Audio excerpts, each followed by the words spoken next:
Black Politics Today, an eye for what's at stake in global politics and your source for the social, economic, and political impact of public policy on the African American community.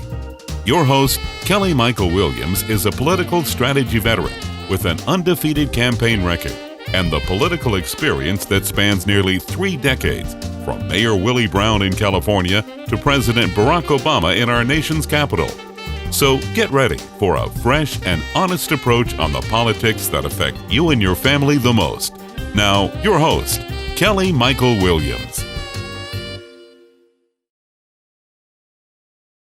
Hello and welcome to the It's About Us virtual town hall meeting, right here with Black Politics Today. I'm your moderator, Kelly Michael Williams. I want to thank you for joining us. I know you will enjoy our panelists as they share their insight and wisdom to empower you and Black America to realize that it's time for the Black Reset.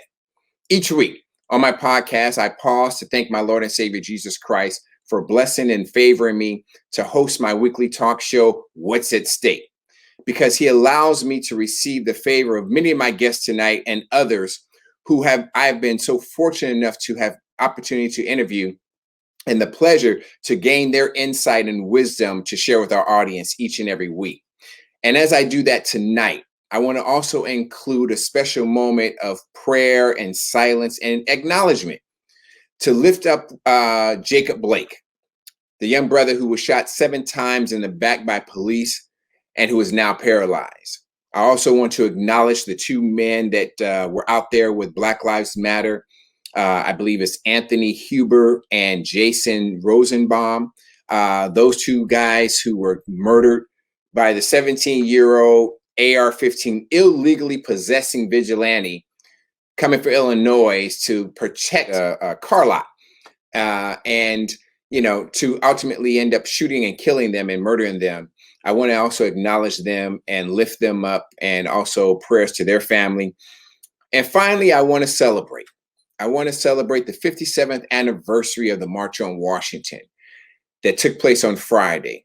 I had the pleasure of being there, and I had the honor of having my daughter with me, who came to me as said to me, Dad, I am compelled and I feel compelled to be out there and to be present. I want to go. Can I meet you there?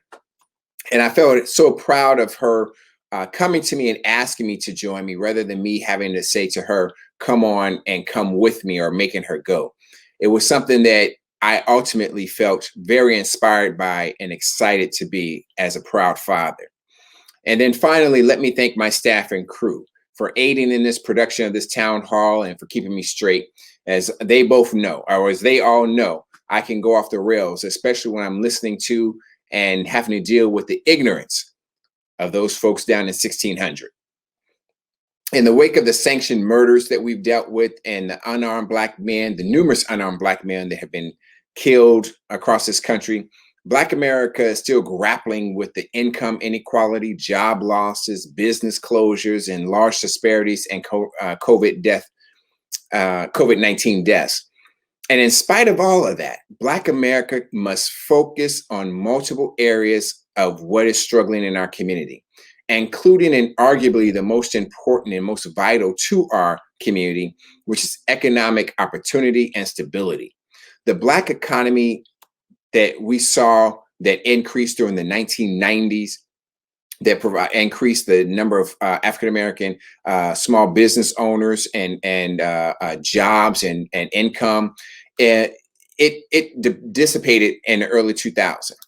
Then it was fortunate enough to start back on its road to recovery during 2009 to 2016 under the Obama administration, where Black unemployment dropped to nearly 5%. And we were back on the rise again. And unfortunately, we find ourselves once again in the bowels of another recession as the result of ignorance, narcissism, incompetence, and plain old stupidity of those there in the White House. African-American unemployment right now stands today at 16.8%. That's the highest it's ever been since the Great Depression. More than half of Black small businesses have closed their doors and could be forever.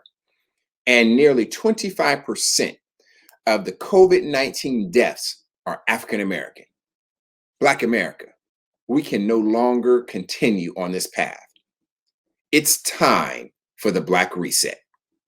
So tonight, as we discuss the economic impact on Black America in 2020 and look to November, we must realize the consequences that this election and this election cycle can have on our families and our community. Joining me tonight, I have a wonderful panel, 5 wonderful, exciting people that I'm excited to have to me. First, I have Jerry Green. Jerry is a native of Washington, D.C. She has an accomplished career as a civic engagement professional. She's held positions within the national organizations and served in the leadership position of both local and federal government, formerly serving as senior advisor for civic engagement at the Office of the Director for the U.S. Census Bureau, where she engaged in civil rights organizations and diverse national leaders on critical issues relating to the census. She's currently the consultant to the National Urban League, serving as its 2020 Census Senior Advisor. In this role, she spearheads the National Urban League's 2020 Census Make Black Count initiative to educate the public about the 2020 census. In addition, Jerry directs the activities of the National Urban League's 2020 Census Black Roundtable, comprising of leading thinkers and organizers in the Black community, working collaboratively towards an accurate and fair 2020 census count. Next, I have Kevin Kimball. He's the founder and CEO of Financial Services Innovative Coalition. Kevin has a 25-year career, or he is a 25-year veteran of Capitol Hill and has held positions as chief of staff for a senior member of Congress, a chief lobbyist of one of the nation's largest financial services firms. As the current DC Bureau Chief for the national chapter of the Southern Christian Leadership Conference, Kevin has unparalleled access to minority communities and civic leaders around the country. He is routinely called upon to advise members of Congress on policy and legislative issues, and has been asked to speak to state and local governments, as well as testify in committee hearings. Kevin has initiated and administered studies and programs related to solving the problems experienced by those who are poorly served by the financial services industry, us. He acts as the board chair for the Financial Services Innovative Council American Innovation and Opportunity Fund, an organization dedicated to resolving issues of financial services inequities and whose programs encourages social and economic inclusion. And next, we have our national speaker. She'll be joining us later. She's a national speaker. She's a professional moderator and facilitator. She's the principal owner of Truth Speaks Consulting. She is Latasha Brown. She is also the co-founder of the Black Voters Matter Fund and the BVM Capacity Building Institute. Latasha is adamant about ensuring that all human beings have access to quality education, safety, security, peace, love, and happiness, striving daily to hear the voices of women in leadership amplified and supported. She is also working to eliminate human suffering through her vision of the Southern Black Girls and Women's Consortium, affectionately known as the Black Renaissance Woman. Her national and global efforts have been known to organize, inspire, and catapult people into action, enabling her to receive numerous awards. Most recently in 2018, she received the Jubilee and Liberty Bell Awards, as well as the 2010 White House Champion for Change Award. As a well-respected leader in the South who has led numerous initiatives, campaigns, and special projects to empower marginalized communities, Latasha is leading several international efforts to provide training, support, and funding for women-led institutions based in Guyana, Senegal, Belize, and Tanzania. And next, my brother, Mr. Brandon Andrews. He's an entrepreneur, global builder, speaker, and host. He is the co-founder of Gauge, an AI-driven mobile market research platform, connecting brands to consumers and influencers to identify opportunities and avoid mistakes. As senior consultant at Value Partnership, he leads the company's work on technology and entrepreneurship, including leading a nationwide casting tour, focusing on bringing more diverse ideas and voices to ABC's Shark Tank. Named Global Initiative Fellow by the U.S. Department of State, Brandon has traveled the world speaking and hosting events on entrepreneurship and innovation. Brandon has also helped lead nationwide engagement campaigns, including If Bill Street Could Talk, Fences, Roots, and Concussion. He is the chairman of the DC Commission on the National and Community Services. And anchoring our panel tonight, she needs no introduction, is Dr. Maya Rocky Moore Cummings. Dr. Cummings is president and CEO of Global Policy Solutions, a Washington-based policy firm that makes policy work for people and their environments. She is the former chair of the Maryland Democratic Party. And prior to her election to the party, she briefly had a run for governor of Maryland. More recently, she was the 2020 candidate for the 7th Congressional District to fill out the term of her late husband, Congressman Elijah Cummings. A former adjunct professor in the Women in Politics Institute at American University, Maya has also served as the vice president of research and programs at the Congressional Black Caucus Foundation, senior resident fellow at the National Urban League, chief of staff to former Congressman Charlie Rangel, as well as staff on the powerful House Ways and Means Committee. Her areas of expertise include health, social insurance, income security, education, women's issue, and youth civic participation. She is an author of the Political Action Handbook, a how-to guide for the hip-hop generation, and co-editor of Strengthening Community, Social Insurance in a Diverse America. I want to thank all my guests tonight, because without you guys, I would not be here tonight. I will be railing on the White House and everything they're doing. So I want to thank you guys for joining me. If you want to join the conversation tonight and participate in this town hall, if you have a question or comment, you can give us a call at 516-590-0143. That's 516-590-0143. Or you can send your questions through our comments on Facebook and YouTube. And to get us started, I want to set the tone. Brian, we can go ahead and prepare that. I want to set the tone for our Black economy and start at looking at the history of Black wealth in America and the white racist riots that destroyed it. Let's take a journey back through the eyes of its lone survivor. Brian, cue that video for me.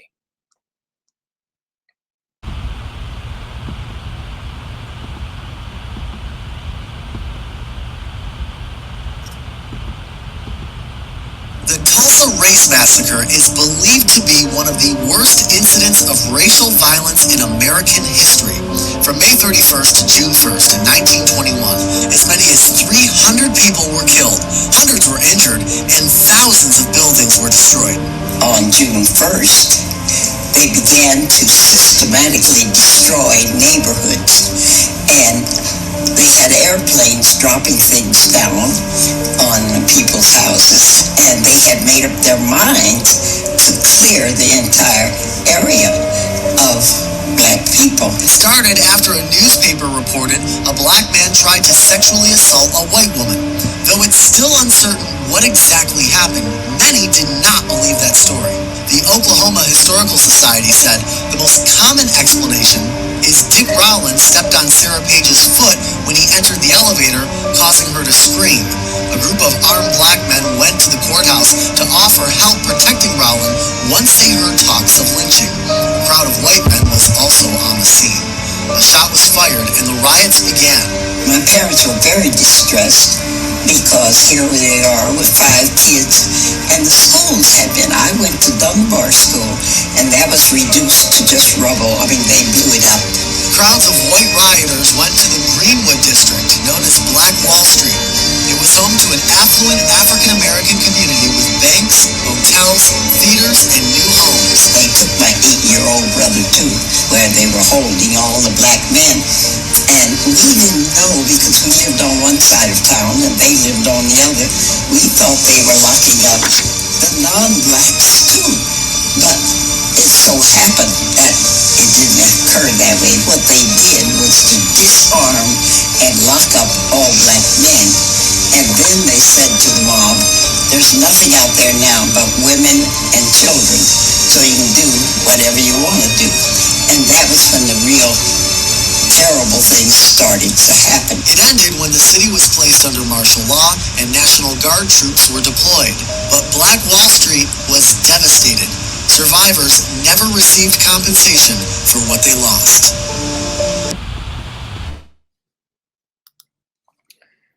So, Brandon, let me start with you because I'm sure the young lady there, I failed to remember her name right now, someone that you may have met in your time there in Tulsa when you were working with Black Wall Street.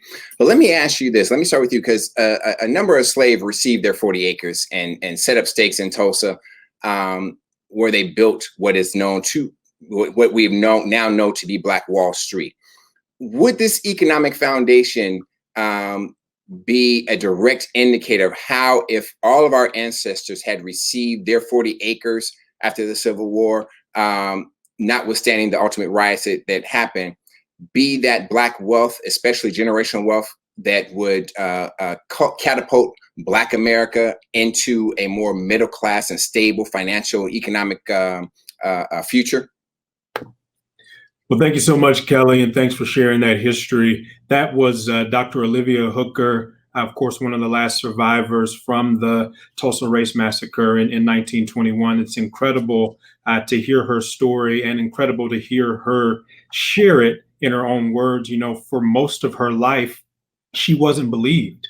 And I think that is indicative of the economic story in our communities. I think without evidence, without this history of Black Wall Street, and without the great stories of entrepreneurs since then and communities building up since then, people wouldn't believe that Black people have the wherewithal within them to build communities that are economically viable and that are successful. But that's exactly the case. And so, Kelly, I think if we'd gotten our 40 acres and a mule, if we'd gotten reparations earlier in this nation's history, more so like at all, I certainly think that there would be a lot of other communities around the country that would be as well known as Black Wall Street. Now, Black Wall Street in Tulsa, Oklahoma, the Greenwood District, is certainly the most well known. However, you look at the Raleigh-Durham area in North Carolina, you look at Kansas City, Missouri, there are several other areas where you had small enclaves of Black people living together, working together, building businesses, getting professional skills, and going back to those communities and providing those services. So yes, I think it would be much more widespread. And I also think bringing it to today, if we got our fair share of PPP, if we got our fair shot at access to capital markets, if we got a fair shot at lowering the barriers to entry to entrepreneurship, I think we would see more of that in 2020 and beyond as well. And with that, because I agree with you wholeheartedly. I think had we gotten what we deserved, what we were promised, what was told to us that we were going to get, certainly our communities would be better off, and certainly our businesses and things of that nature. Because the idea that you mentioned of us being able to build a community and have the wherewithal to do so, you had at that time white folks coming to the Black bank to borrow money and exactly. and doing stuff, and here we are, we're trying to go to the white banks to borrow money and can never get it. Right. Talk to us about the disparities of the economic availability for us to actually do that. I mean, under PPP and beyond. I mean, even before PPP, we were still having problems doing that. And could we identify it as a direct result of what happened with Black Wall Street with Tulsa?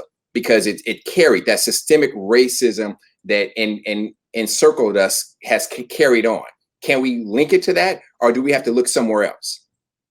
Well, this thing is like a snowball rolling downhill that just keeps building more layers as we continue to struggle as a people to get what we deserve and to build the communities that we deserve. So there are additional layers since what we saw in the Greenwood District in Tulsa, Oklahoma in the early 20th century. However, yes, you can definitely directly link it back to, one, that incredible economic potential and that community building potential that our community has. But you can also link it back to the racism, to the disgust in the eyes, the disgust on the tongues of white people in that area who were forced in some ways to use a Black bank because for some of them, and this gets into the intersection of race and class. But for some of these white people, they didn't have the option of going to a white bank for some of the same reasons why Black people didn't, because they weren't the right kind, weren't from the right family. Maybe in that part of the country, they had Native American heritage. Maybe they had intermarried.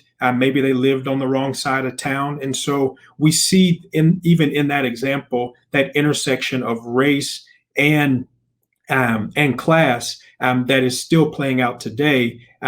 Ultimately, a lot of these issues are class-based issues. Racism exists, but we've got to eliminate classism and close these wealth gaps to create socioeconomic opportunity up and down the strata, whether you talk about demographics in terms of culture, in terms of gender, or even in terms of where people live, in terms of what part of the country they're in.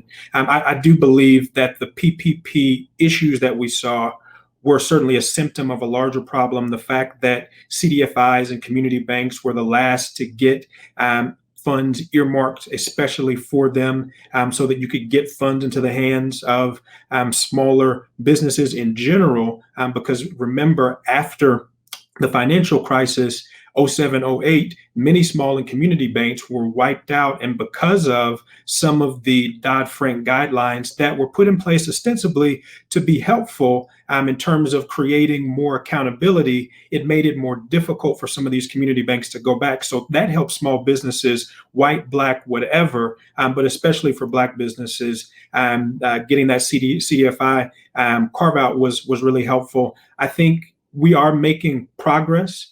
And this PPP situation, this pandemic situation, is actually highlighting something. There's about 2.6 million Black-owned businesses in the United States. Only about 100,000 or so actually employ people. But out of that 100K, 29% are actually healthcare businesses. They're providing some kind of healthcare product or healthcare services. So these Black-owned businesses are businesses that are literally on the front lines fighting the pandemic, but having difficulty getting access to capital through the PPP program because of historic socioeconomic issues, because of racism, and because, again, these CDFIs and community banks were originally shut out of the lending process. So Maya, let me come to you and kind of ask you two questions in one, if I might. Looking at the current state and the PPP program and how it's hurt many Black businesses. Two questions is one: can we ever get back to a Black Wall Street, a building of our community that is self-contained, where we have our own banks, our restaurants, hotels, and grocery stores, given the fact that we're fighting a systemic barrier and policy hasn't seemed to change to our benefit? Being a policymaker and someone out of the policy arena and a lobbyist, do you see us being able to do something like that, getting back to a point where we can build a Black Wall Street, or are these barriers so strong and so strongly rooted that it would be almost impossible for us to do that without striking policy changes? So I just want to first say thank you for having me on, but there have been more than just, of course, the Tulsa Black Wall Street. Because of the nature of Jim Crowism, you had African Americans who needed services, goods and services, but they could not go to white-owned establishments or the white side of town in order to get them.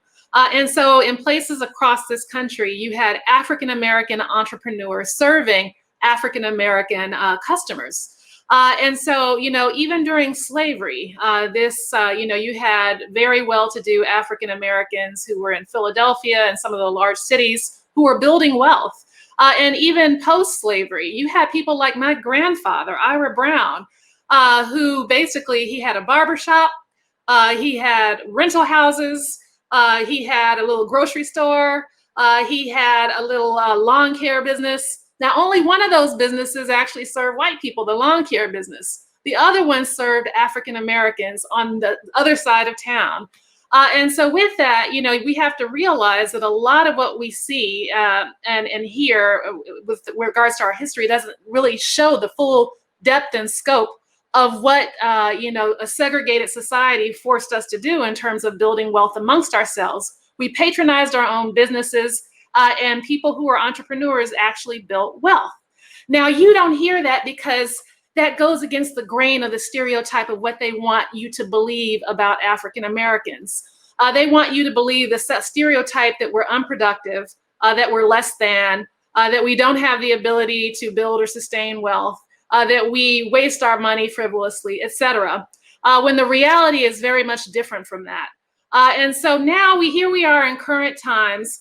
No longer, and some of my parents who grew up in the Jim Crow South and went to segregated schools K through 12 often lament that when desegregation happened, it was the collapse of the Black economy. And it was also the collapse of, they felt like their education got worse for African Americans when integration happened, because they feel like the teachers didn't care as much about the students' achievement. But that being said, here we are today with a racial wealth gap in this country that's actually larger than it was 20 years ago. We are losing ground. The racial wealth gap today is approximately, for every dollar a white household owns, African Americans own 6 cents. And with the coronavirus and what's happening with regards to unemployment and people drawing down on any kind of savings or wealth that they have, that number is probably going to be starkly less in just a short amount of time. That means that we're losing ground. And unfortunately, at the same time, we're losing ground where policymakers still haven't gotten it. In the society that we live in, where our economy is racialized, where we have discrimination that's still rampant in the labor market, and where we have discrimination that's still rampant in terms of lending and other financial services, if we have to actually have a targeted approach to strategic policies that actually look and analyze how systems work for and against African American and Latino communities, and then build policies that actually support them directly. And so, they don't have to, somebody will come back and say, oh, well, the coronavirus affected everybody economically, and so we have to just build a universal policy. But the way that policy, the PPP policy, was designed was actually, it couldn't have been more perfect in terms of excluding Black and brown communities. So the latest data that I saw is that less than 10% of African American owned businesses and Latino owned businesses actually got any PPP money. And so with that, we have to actually have smarter policy that's designed for our communities, and policy that speaks directly to our needs. So, and you're absolutely right. I think the numbers I saw was 10%, 2 trillion. And then there was like 400 billion or something like that. And they got 10%. It's like, what kind of number is that? $2 trillion and we get 10% of 400 billion. So you mentioned land wealth and homes and real estate. So the truth of the matter, or correct me, the idea that us African Americans not being able to have land, not being able to get that land, not being able to build houses, not being able to have that property has tremendously affected our ability, or affected us in a lot of ways, to be able to build that wealth and generational wealth. Would you agree with that, or what would you say? And how do those policies impact that? So the U.S. government has actively conspired against Black and brown communities throughout its history. There is and we can get into the psychology of anti-Black and brown racism if you want. I'm happy to talk about that. But in terms of land and home ownership, these are traditional pathways to wealth for white people. And certainly the retrenchment in the 1870s, where they basically defunded everything that they were trying to do to help African Americans transition from slavery into the larger society, and basically took apart the Freedmen's Bureau and disbanded any of the 40 acres and the mule strategy, compounded by the fact that we had policies like redlining, even the GI Bill in the beginning was discriminatory. You had policies where they actually propped up white wealth and white families over time through primarily through land and home ownership. And so, and they actively discriminated against African Americans. This is the US government actively partnering with private enterprise to discriminate against Black and brown communities. And we continue to see the effects of that today in the racial wealth gap. Now, in terms of home ownership today, we know that the African American home ownership rate is basically stagnant. It is what it is, 20, 25 years ago, even slightly less because of what happened with the mortgage crises of the early to mid 2000s. But what we do know about African American home ownership is that we do not get as much equity and wealth out of our home ownership than that whites do. Right. And so they appraise our houses much less and lower than they appraise white homeowners' houses, which is absolutely crazy. You got appraisal schemes. You've got tax schemes. We found out that property taxes that, you have white assessors that were going around, giving us paying higher taxes for less services. You've got all kinds of things going on. Steering with regards to only being relegated to certain communities still. So you have all of these factors coming into play, which actually lessens the potential for our wealth. You just look at Prince George's County, sitting smack dab in the backyard of Washington, D.C., our nation's capital, which the real estate market is hot in Washington, D.C. And Prince George's County, the property values, have not seen the kind of relative rise that you would expect from its proximity to the nation's capital. And it's a predominantly African American county. So we can go on and on. There's a lot here, a lot to unpack, and I look forward to discussing it further. Thank you. Absolutely. Kevin, let me come to you because you're working in this area, because I was going to come to you, Jerry, but I want to stay on this track because when I come to you, I want you to hit me with the census and how it's impacting us as well. So Kevin, given what Dr. Maya was just talking about, and especially dealing with home ownership disparities and just everything about income disparities, and you working in the financial services area and your coalition identifying and trying to help and support minorities and minority communities. Talk to us about this new initiative and the initiatives that you're working with that are going to, or possibly open up financial avenues for us to be able to get into so that we can kind of reduce this gap in this inequality that we're seeing in us being able to get loans, get businesses started, and even have financial security. So, well, first of all, thanks for having me. This is a good conversation. I'm glad to be a part of it. The first thing, we can dissect all of these data points. Black homeownership is actually less than it was before 1968. We make up less than 1% of almost every workforce number you can think of in terms of jobs. So we have a lot of economic ground to make up just to be competitive. Talking about home ownership, if your income is less than $40,000 a year, home ownership becomes virtually impossible. What we're focusing on, our number one goal is workforce. We're pushing now an idea around quotas because we find that across every economic or every education level in the workforce, African Americans make up less than 1% of every good job. So for instance, utility linemen make $100,000 a year, people who put electricity lines, but less than 1% of that workforce is Black. So if a non-high school educated Black person can't get that job where a white high school educated person can, it makes a huge difference. I mean, the kids that we've actually gotten jobs, they're 19, 20, 21 years old, they can already afford their first home without any debt. Those are wealth build. That's the first step in wealth building. And we don't have that, without the requirement that the government or the companies deal with us, you don't get the access. For instance, we fought tooth and nail against the Opportunity Zone package. Opportunity Zones, for those of you who don't know, is a tax credit for rich people to invest their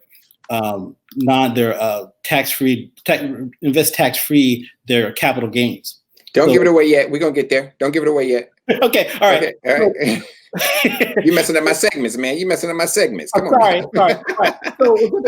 So then I'll dial it back a minute and say that our most important thing for us is that we have to be included, and without a rule that forces them to include us, it's impossible for us to get any gains. I mean, we have to get. Everyone talks about gun violence and getting guns off the street. If they'd spend half the money on making sure kids got jobs as they do making sure they buy back guns, you could train 100,000 African Americans to make $70,000, $80,000 a year, which would stop gun violence to begin with. So that's where our focus has been. Now, after about 6 years worth of research, we realized that there was no policy that you were going to put in place that was going to get capital to people who didn't have money, right? If you, in the first place you get money is at your job. I mean, you have to have work. We have to be included in the workforce at a level that's commensurate with our population numbers. And that's, I mean, that is the thing we advocate for more than anything. We work with communities, we work with corporations. That is what we think makes the biggest difference in trying to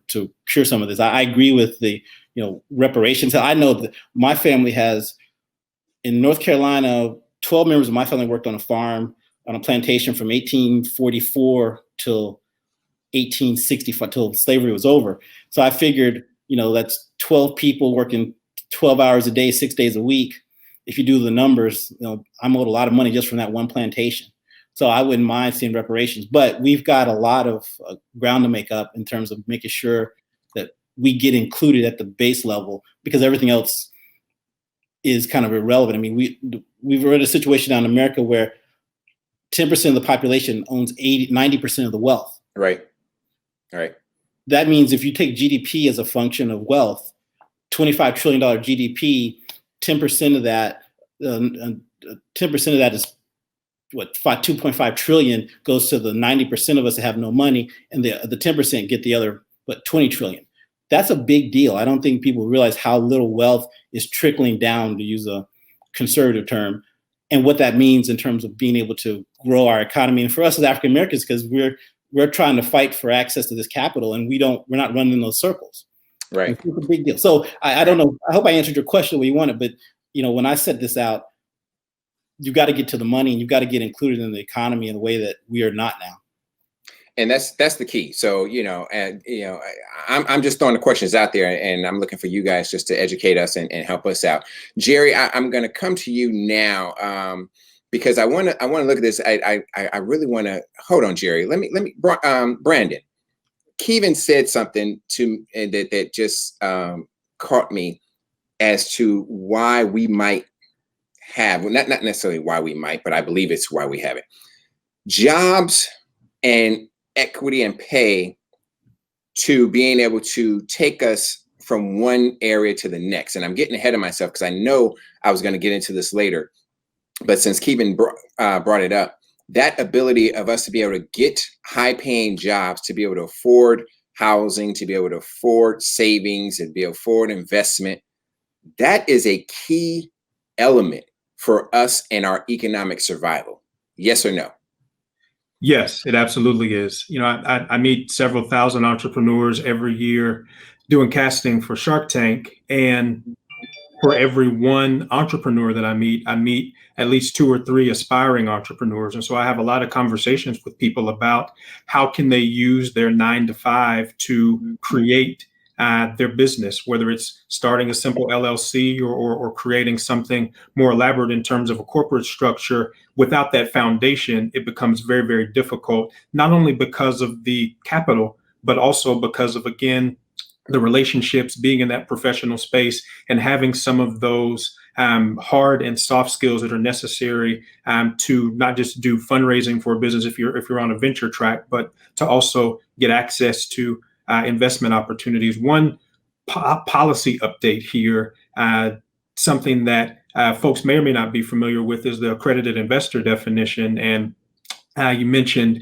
access to investing opportunities. Well, for most Americans, for a large part of the nation's history, even if you wanted to invest in a Facebook when it was started, or an Apple when it was started, or a Microsoft when it was started, if you knew Steve Jobs back in the day, you probably couldn't invest because you're not an accredited investor. And so in 2020, to be accredited, you have to be making 200K. 50 that, right. Year. Hold it. You're getting ahead of me. You like Kevin, man. You guys getting ahead of me. Just hold up here. Hold on. Go ahead, Maya. Go ahead. Yeah, since you all are talking about wages as being the foundation of wealth, I think I need to insert about the racial wage gap. And again, this is a place where African Americans are losing ground. Now, you keep hearing about the income gap, the earnings gap.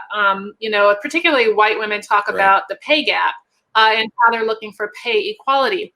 Well, the Economic Policy Institute did a study where they did a longitudinal study where they looked at what the earnings were by race and gender in the year, basically, I guess it was 2000.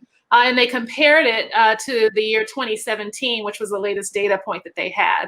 And they found that African-American men actually lost ground, that year-round workers, full-time workers for African-American men were making only 69 cents for every dollar earned by the white male, compared to 77 cents for white women, earning 77 cents for every dollar earned by the white male.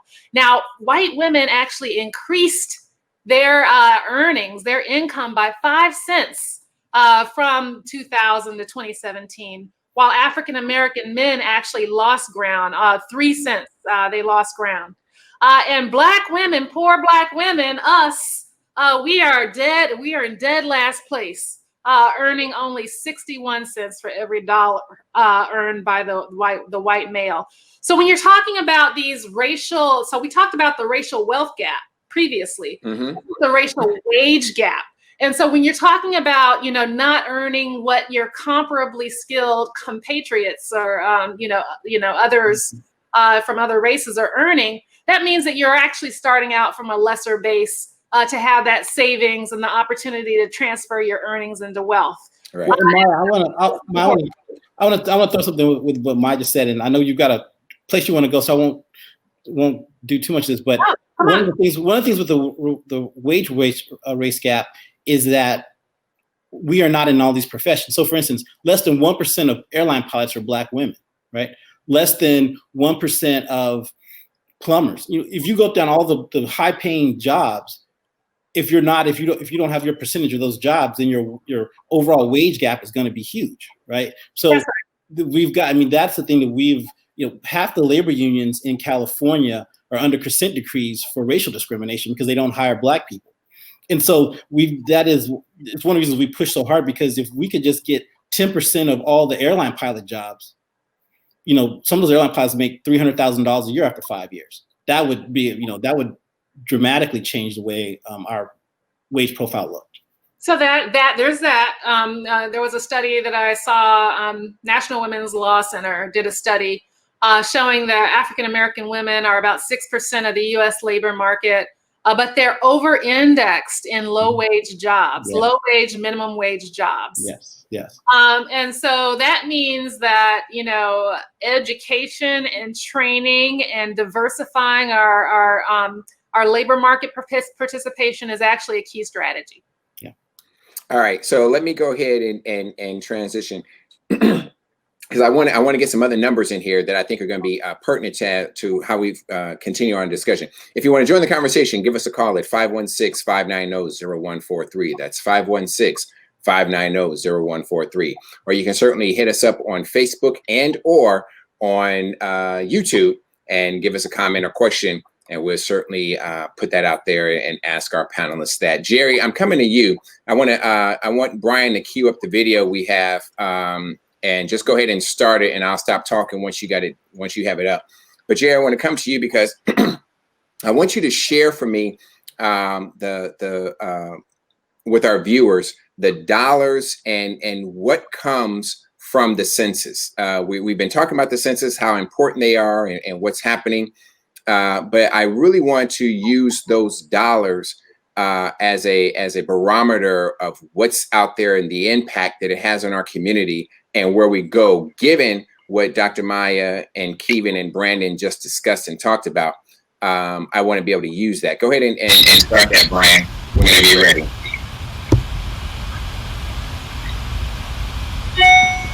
Calls for racial justice and equality.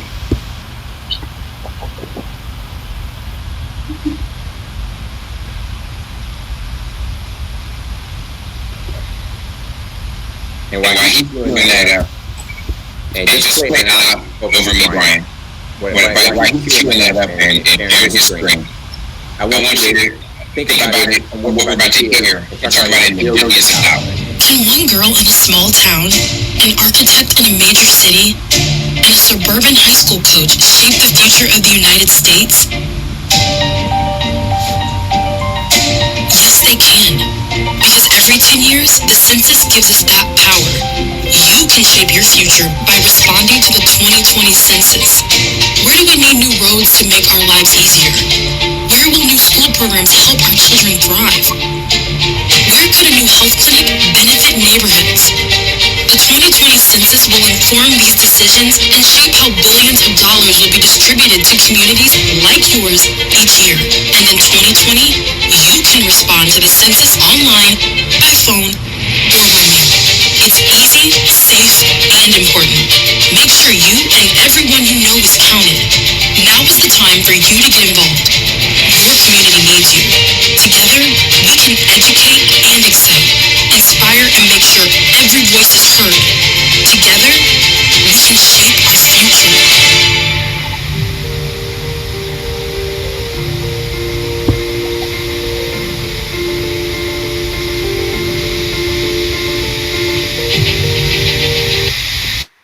So Jerry, talk to us and share with us the categories, the various categories that are impacted by the census and the amount of money we're talking about, and share with the viewers and listeners the viability or the impact of those dollars on our community. Sure. Thank you so much. This has been interesting dialogue. I've been enjoying it. And I'm glad we started off on a historical note. I should mention in that vein that the 2020 census, the 22nd census in this nation's relative history, if you will. And believe it, I'm sure many of the viewers and folks out there listening may understand that the first 8 censuses over a period of 80 years, Black people were counted as fractional people, 3/5 of a person. Thanks to our Constitution. And from that standpoint, Mm-hmm. Absolutely, yes, absolutely. And from that very first census in 1790, we've never, as a community, received our fair share. It was long before 40 acres and a mule. We've never received our fair share of either political representation, the allocation of federal funds at the state and local level, or civil rights protections as it pertains to things like fair housing, voting rights, of course, educational opportunities, and the like. Many of us know the important role of the census as it relates to determining the number of congressional seats each state gets that is allocated to serve in Congress. However, we don't get a chance to talk about the economic impact in terms of real dollars and cents at the state and local levels, and even within our own individual households that are derived from the census number. We should know right here now that the 2020 census will be the most consequential census in modern history. At issue here are 2 fundamental themes that we're hearing louder and louder each day, and I know it's going to resonate out there. And the question essentially is, who are we the people? And most fundamentally, who is entitled to enjoy the God-given rights of life, liberty, and the pursuit of happiness, and the protection of and exercise of these rights as provided by the laws of this country and the Constitution? So what we're having here is a fear, if you will, of the swift pace of the browning of America. And so folks believe that suppressing the census count of Black and brown people is a way for the status quo, those who benefited most in this country since the beginning, it'll allow them to hold on to political power for as long as possible if this census count is suppressed. And if we don't participate in the census in great numbers, we will be cheated out of a representative government and deprive our community of its rightful share of billions of dollars in economic resources as provided by the census count. So let's get to the numbers. In fiscal year, and I know fiscal year is a wonky government term, let's just say in 2017, 316 federal spending programs relied on 2010 census-derived data to distribute, get this, $1.5 trillion each year to state and local governments, businesses, nonprofits, and households across the country. This figure accounted for about 7.8% of this country's gross domestic product.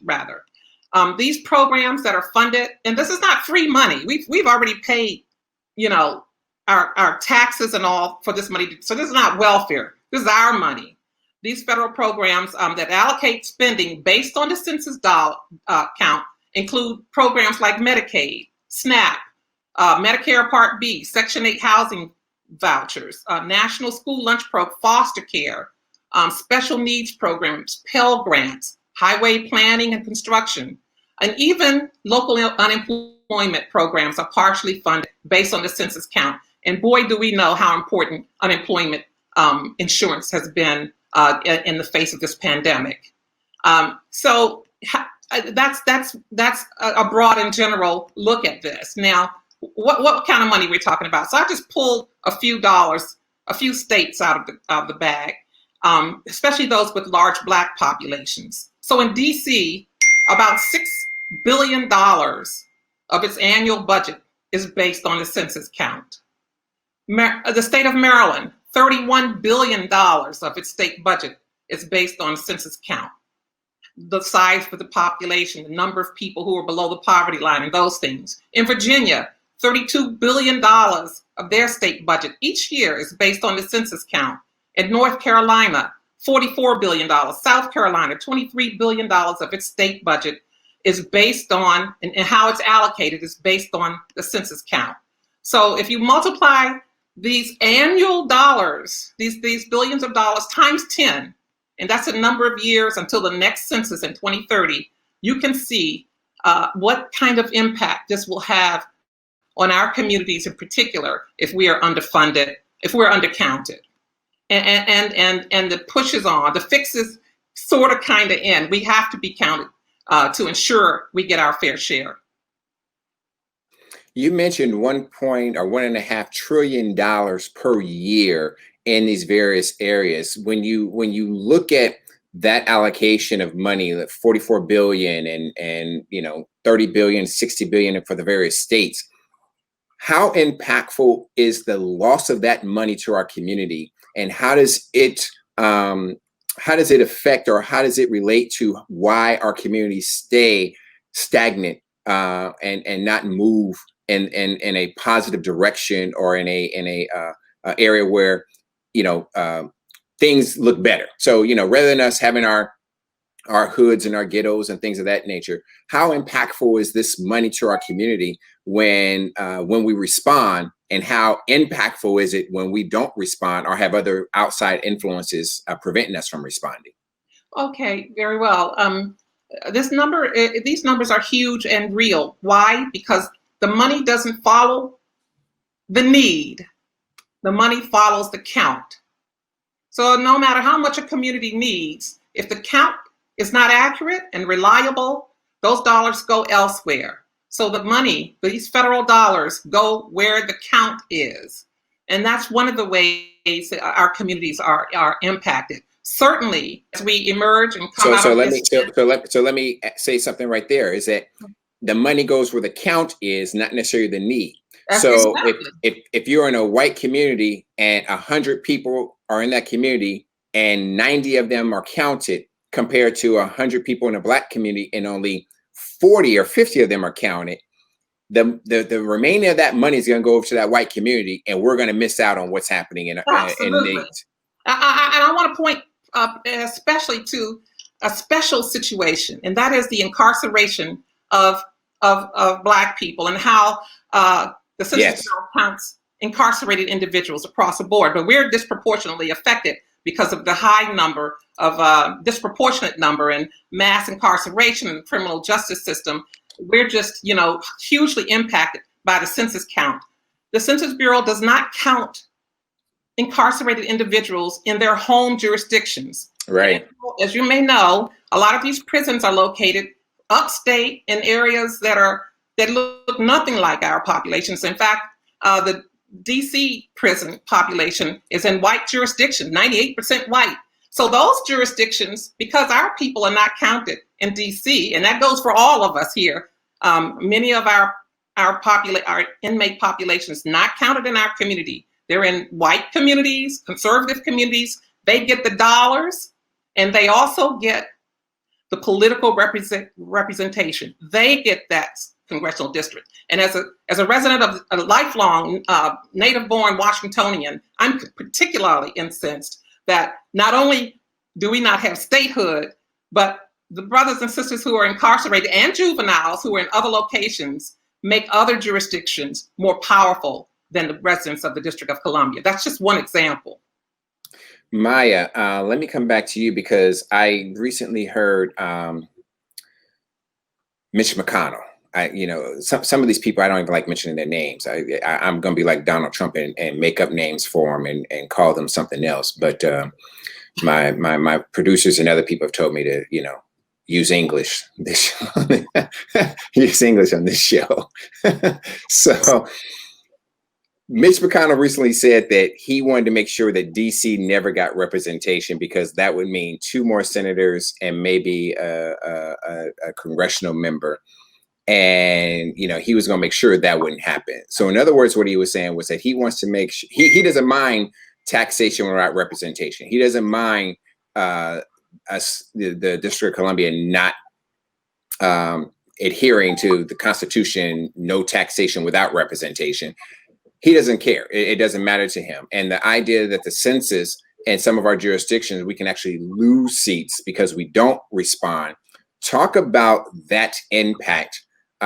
Just being, although you live in Maryland, but the impact of how DC can be impacted if we were given those 2 Senate seats and what it would mean compared to those jurisdictions. I think even Maryland may be on the cusp of you could lose a seat, I believe, if I'm correct. Talk to us about that. So first of all, we should understand that Mitch McConnell doesn't believe in the United States of America or patriotism or anything else. All they believe in, we're in a asymmetrical warfare scenario here, where they're willing to trample on any rule, any law, any custom, any value or belief in the pursuit of power. And so right now we are, I think, in a, we're heading nowhere good fast because of this lopsided political warfare that we have going on right now. Now, the reason why Mitch McConnell does not want DC to ever have any kind of power is because, let me just put it this way, that if DC actually becomes even whiter and more rapidly whiter than it is becoming now, and if those population groups actually showed themselves conservative, then they would be all for letting DC, absolutely, and letting DC have absolutely statehood, and they would be waving the flag and saying that they deserve to have. There should be no taxation without representation. But DC, as much as we used to call it Chocolate City, and I think it's now about 50-50. It's half African American and Black and brown, and so and very liberal people voting Democrat disproportionately, and so with that, they don't want to give any more power to Black and brown communities. That's what the census was about, where they tried to put the citizenship question in the U.S. Census, and that was only derailed because a dead man's daughter turned over, information that she found on the computer of her father, showing collusion in terms of how they actually manipulate the numbers and the lines in order to manipulate the census and to manipulate elections. And so with that, if DC were to actually have its requisite power, first of all, it would be self-governed truly. It would have self-determination. And they would have representation on the floor of the U.S. Congress, able to vote for things that are beneficial for them, without having to have any kind of, oversight. And certainly, they would have the ability to steer more resources towards their own state. Absolutely. And can I say this too, Kelly? And thank you for that. It's nice to hear folk who don't live in the district advocate for that. We don't have budget autonomy. The mayor, if she wanted to defund the police, for instance, you can imagine how well that would go on Capitol Hill. It would be sliced and diced, like a Vegematic. So it's very important that folks outside of the district help advocate for statehood for the district, and it will change. It will certainly when this population gets more conservative. Well, I want to give a shout out. Say this. Go ahead, Maya. We're always talking about Republicans, but I'm going to talk about Democrats right now. Democrats as well. Because right now I'm just like, I'm bordering on independent, to be frank and honest with you. But but the fact of the matter is that in 2010 we had the presidency and we have both houses of Congress. That's true. We could have easily made the estate then. Yes. It wasn't a priority. Right. I want to give a shout out to Janine Abrams McLean, and she posted on Facebook the prison gerrymandering project, the prisoners of the census.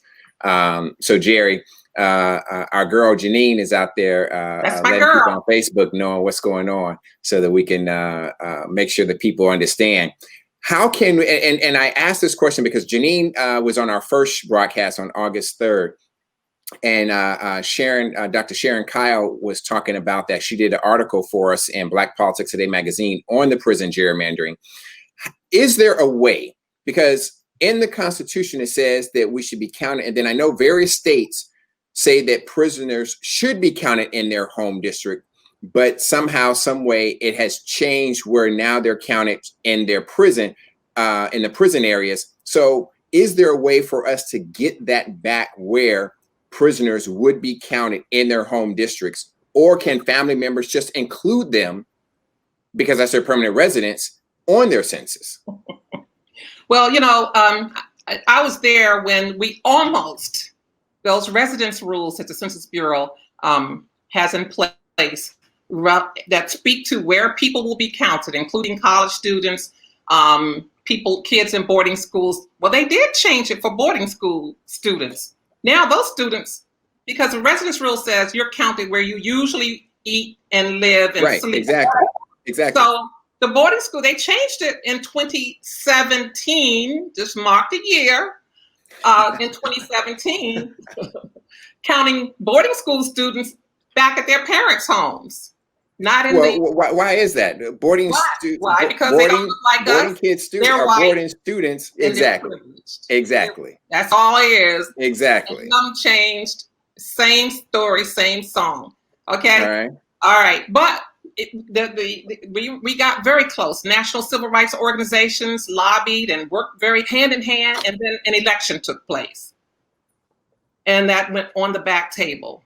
The residence rules but I think there are about 11 states that count incarcerated individuals in their correct locations as long as they're within the state. But if you're out of state, it's no haps. You're going to be counted in some other states' population totals. So we have to, assuming a change is going to come, begin moving that process in preparation, because they're already planning for the 2030 census, but it won't happen. So let's do this. Let's get Latasha in because she can help advocate for that, along with Kevin and Maya, as well as you, Jerry. But let's get Latasha in. Latasha, welcome back. I want to thank you again for joining us. I'm excited to have you. You missed out on some good stuff, girl. You missed out on some good stuff. But Maya and Jerry was on the road. Kevin came up with some stuff. I had to slow him down, and Brandon was out to give away the basket. I was like, Brandon, hold up. We're going to get there in a minute. Hold up. So let me talk to you because I'm excited to have you, co-founder of Black Voters Matter. What Jerry was just talking about, the residential status, because we want to make sure that everybody votes. We want to make sure that Black folks vote in masses when we can. I know they're doing everything they can to stop us. But I'm going to give you two questions at the same time. One is the impact of us not voting. What does that do to us economically in our areas? And then how do we begin to lobby to change these residential rules so that we can make sure that our incarcerated brothers and sisters can not only respond to the census, but can vote in their respective districts? So thank you for having me. And I just know I love these folks and the work that they're doing that are part of this conversation. But what I want to do though is people often hear kind of this conversation around voting and, we need to vote. And a lot of times I think it gets reduced to this idea of voting is about participation. No, it ain't, y'all. Voting is about power, point blank, period. Right? Voting is about power. And so ultimately I'm raising this because I think sometimes, let me say this, I'm a native of Alabama.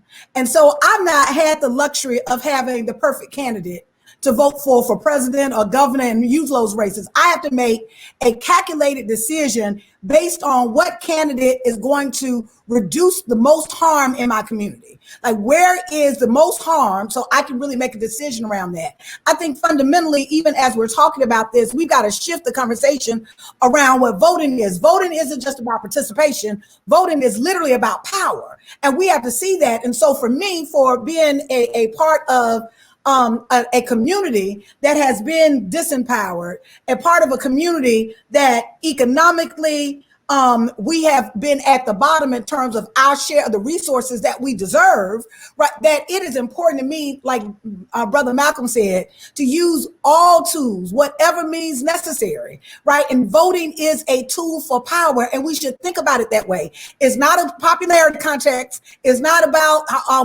you gonna vote for your friend. I don't even know new friends. Ultimately, what I am actually voting and connecting to. Where is there going to be, what candidate is going to help at least bring some relief in my community so that I am closer to really amassing the kind of power that we need to change the circumstances in our community. I'm raising that because I think sometimes the conversation is locked in a box around voting as an activity and not necessarily voting as a leverage of power. The evidence of that is a leverage of power is why has it been so difficult? Why has there been people through generations that who have worked against us from having that vote? Because it is about power. But as long as we're thinking it's about participation, then we're like, oh, I might participate or not. No, it's not. It's about power. Ultimately, and when a community is really marginalized, we have to use every single tool that is available for us to give some space for our community, to literally be able to align with people who will look out for our community, and also to move some people out the way that have been harmful to our community. So let me just say that when we're talking about voting, we're talking about all those elements. Economically, there is not every single aspect of our life currently, there is some political dynamic to it. Every single aspect. Matter of fact, if we want to talk about economics, you can't even die in America and your folks are able to get the insurance if you don't have a death certificate. The bottom line, and how is that? That is a part of someone in a position of power actually has authority to make sure that death certificates are given out. The bottom line is every single aspect in our community is that everything is political. It is, y'all, right? When we don't vote, it is political. Like, it's almost like if we're in a basketball game and we're tied at the last 6 seconds, what, you just gonna let the other team? You're not gonna go back on the floor? You ain't gonna try to make a shot? You just gonna be like, all right, we lost? That ain't how it works. We're talking about power. And so I'm raising that because I do want us to center this conversation just in general to a larger piece, that we move away from this framework of voting as just Black people participating, and that we literally deal with that this is really about creating and leveraging power. And so when we're talking about economically, what happens when we don't vote? The difference is economically, I can go through a myriad of examples around that. One, even right now, let's talk about economics. Let's talk about what we got right now with COVID-19. During COVID-19, what we know is that there were trillions of dollars, like, that was basically given for relief. 80% of Black businesses in this country did not get access to that. We're also, there is projected that 50% of small Black-owned businesses literally will not make it. are not even projected to make it. So when we talk about economics and we want to talk about who is in, because I've heard all kinds of conversations. I'm not sure how partisan or nonpartisan we're in, but let's talk about facts. When we talk about facts of who is related, who has done well for Black businesses, it certainly hasn't been the current occupant. When we got 80%, you got places like Ruth Chris, and you got places like Banks, and you got places like literally his donors who are wealthy that got millions of dollars, but 80% of Black businesses didn't get any money, and we ain't pissed off. We should be annoyed. The bottom line is this is about power. And so when we talk about that, that's one piece. When we talk about another piece, when we're talking about politics in terms of voting, we're also talking about who makes the budgetary decisions in our community.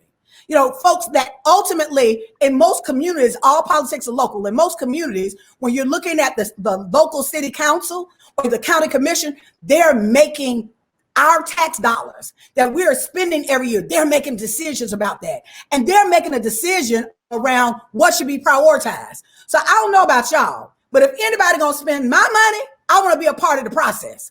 I need to have some influence over the process. And so we also have to recognize that on some level, there's a decision being made. There's a decision being made about the taxes and the money that we're putting into the system. Ultimately, we have to also leverage the power to make sure that the priorities that we have line up with the needs and the agenda for our community. And the third and the last thing that I'll say, and I'll go to the lobbying, the how we lobby the residential piece, is ultimately around how do we see kind of collective power? That ultimately what we have to know as a constituency, that it is in our collective power. You know, the beautiful thing about, oftentimes folks will say, Black folks, we need to be more unified. We're not unified. The truth of the matter is there is not a single constituency base that shows up as consistently as we do as a voting bloc. Our power isn't in the one-offs. Our power is in, and I'll share this this quick story, because we got to stop saying stuff too that's not true. I was doing a class at Harvard, and one of the professors there was interested. We had this nice dinner meeting, who's a well-known, I think he's won a Nobel Prize or something in the work that he did. And it was interesting, as a white guy, he asked me, he said, I don't understand, Black folks, for all of the work that y'all have done, all the fighting that you've done to get the right to vote, I don't understand why Black folks, and he was talking about the last election cycle, why don't y'all vote? And I thought that was an interesting observation. So my question, I went back to him. I was like, that's an interesting observation. What's really interesting is, in spite of all the things that have been put in place for Black folks not to vote, Black folks actually vote on par with white people. Matter of fact, Black women vote at higher turnout rates than any constituency group. And so my question back to him was, in light that white people have gotten all the economic, social, and political benefits in this country, why is it that all of y'all don't vote? And so my point to you is, I'm raising that, is that we have to fundamentally shift, that there is, even in our community, there is a certain level of sophistication around voting. What has also happened, though, is two things. One, people are being disenchanted from the process because we got them focused all wrong. There's three things that I think that we do wrong. One, I think that we're focusing on participation, not power. The second thing is that we've got the focal center is different. That we've got the focus around candidates, either candidates or the party. We're waiting on the ideal candidate to come that's going to save us all from riding on a white horse. That's not going to happen, y'all. The bottom line is we have to make a strategic decision around what candidate is in office is actually going to help reduce the most harm in our community. So I raise that because I think the focus should not be on the Republicans or the Democrats or this candidate. To the extent it is the center focus, guess what it should be? It should be us. We shouldn't be voting for necessarily, I'm just going to vote for a candidate. I'm voting for a candidate to the extent that is actually helping me and my community advance and get the things that we want. And so I think that that's the second mistake. We have to shift the focus about that. It's not about the Republicans or the Democrats getting more power or this candidate, the other candidate. We're going to look at those candidates and see which candidate is more aligned with what our agenda is. But ultimately, we have to shift the idea, the framing of voting to be about us. That ultimately, this is one power lever we're going to use to make it be about us. Can the church stand and say amen? Amen. Can the church stand and say amen? Latasha, I mean, come on now. I mean, if you didn't just read everybody and everyone that's watching this thing and everybody in Congress and everywhere else, but you're absolutely right. You're absolutely right. I hate when I hear this whole thing, but it's true. You know, Republicans fall in line and Democrats fall in love because we always talking about, well, I don't like this candidate and I don't like that candidate. And you're absolutely right. I mean, it is about power. And we have to recognize and understand it's about power. But because we don't, and because we're always looking at participation, it's crazy. And that's why so many Black folks will sit at home at times, or they say, well, the lesser two evils and things of that nature. So, I mean, I think you've identified it and said it, but I don't know that it's out there in the atmosphere, if you understand what I'm saying, where we understand that it's about power. And why we need to vote all the way up and down the ballot, from the city council to the school board to the dog catcher to the state and everything else, because especially in this year, because we're looking at reapportionment, we're looking at redistricting, we're looking at all these things and the census and how that impacts it all, plus the money coming in. Help, read them again and say it again in some form or fashion to help us understand and help the people understand how they need to now translate this and send it out to the community. So, I mean, a couple of things that I want us to think about or whatever. It's not by accident that there's a couple of things that we do work with Black Voters Matter, which is a little bit different in which I frame it. When people say that it isn't by accident that people don't believe that voting is a tool, that's by design. Folks ain't crazy. When people feel like they're voting and they don't see their material lives change, we got to stop lying and acting like voting is the end all and the be all, because it is not. It is one leverage of power. But if we're honest with folks, what we found is when we're honest with folks and really talk about what fundamentally it can do in the larger vision that we have for our community, then people much more, then that feels right to them, right? Instead of saying, because I remember like they were saying now, even with the uprisings, well, just vote. No, we can't just vote. We got to vote and do other things as well. But really being able to be honest with people about the limitations of voting, but also about the power of voting. If we're honest with folks, they have a different kind of way that they can hear that. So I think that that's really important. I think the second part that's really important, which is I'm saying about the design, that it isn't by accident, right? That our community, there has been a suppression of the vote, because fundamentally we vote as a block. Even if you go back to Reconstruction, we collectively, it was almost like everybody got the black memo, right? After post-Reconstruction, we collectively switched parties overnight as together. Guess why? It wasn't about the candidate. Fundamentally, like there's some things that are nuanced that we know that even navigating through this racist, sexist system, that we literally have to make some decisions, and not just about me as an individual, right? But it's really about the collective, that we know the dog whistles. We don't need anybody to interpret a dog whistle to us. We know when we know when folk, we know, like Langston Hughes said, we know the ways of white folks, right? We know when somebody's being racist. We know when we're hearing that. The bottom line is, how should we respond? And I'm saying that one of the ways for us to respond is to start doing a couple of things. Like one, when we talk to folks, we'll say this all the time. We never say that people are apathetic. I've never met a black person that didn't care about nothing, about something. Right? Even the hardest cases, I have never met a black person that didn't care about anything. The issue is oftentimes we're not disciplined enough to listen to them to find out what it is that they care about. And so part of the work that they'll tell you. They will tell you. So we got to stop acting like there's folks in our folks. What you think? We don't want good food? You think we don't want to get paid? You think we don't want a good jobs? Like fundamentally, to the extent that our communities are not fighting for that, is because they feel powerless, because we have been beat down in so many different ways. And so as an organizer, it is my job.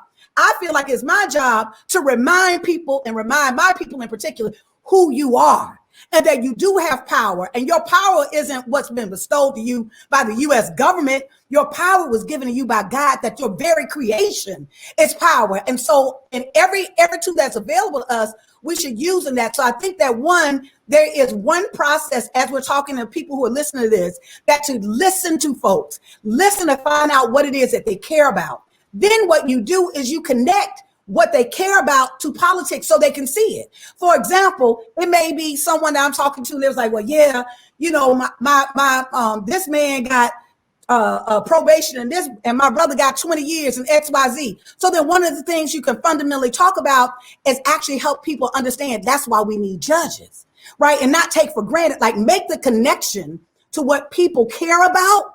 Be honest with them about the limitations and the power of them using that vote and how that's connected to their everyday life. The second thing that we do in Black Voters Matter is that we know that this work is, you know, it is traumatic, that racism is traumatic. And so we always find a way to actually create Black joy. That part of, we have from pep rallies to integrating music, but in terms of doing this work, think about it. Do you want somebody preaching to you all the time, or do you want somebody to speak life into you and give you hope, right? And so I think oftentimes our community, everybody got an opinion about what Black folks do wrong and what Black folks haven't done, right?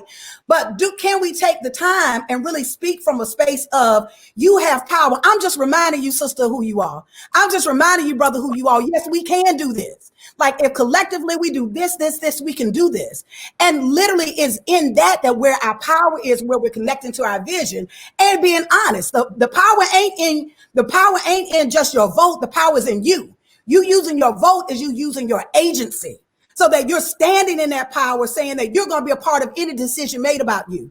That's way more transformative than this transactional way that we've been looking at politics around. We've reduced people to what I call, you know, I used to get so tired of this every year, what I call the round the Negroes up season. And y'all know what I'm talking about, right? That 3 weeks before the thing is somebody drops some money because we're going to round the Negroes up, right? Right. And ultimately, people feel that. People feel when they're being used. People feel when they're just a number. People feel when they're not literally thought of as being agents of change. And so ultimately, if we shift the paradigm of how we're engaging our people and speaking to them and speaking life and power and reminding them of their power, that can make a world of difference. We got receipts to show it. Hey, Kelly. End the show. Yes. It's done. It's a wrap. Okay. I don't even know if I want to do Opportunity Zone. I don't know if I want to talk about that. It's like, forget it. You know? Shut it down. Just shut it down. But I mean, Brandon, step in here, man, because I mean, so hit me with the perspective of how we can get young people in understanding that, because right now you have young people as on our side of the aisle, they're moving and they're saying, okay, well, we want to be so far left to the progressive side, and you guys and your support, your party, you guys are trying to, you know, stay moderate, go to the right side. Talk to me about, just because you that brother for me that's just pure, you know, you all bones about being Black. And so talk to me about how using what Latasha talked about, that we use that collectively so that Black folks, regardless of what party they're in, understand the ramifications and what they need to do to collectively build up our community as opposed to our party. Well, first I got to give a shout out to Latasha. You know, I'm from Alabama as well. I grew up in a small town, Bruton. So it's always great to hear see somebody from my home state doing incredible work. I think, Kelly, if you walk down the street today and ask people, what's the purpose of the election? I think they would describe.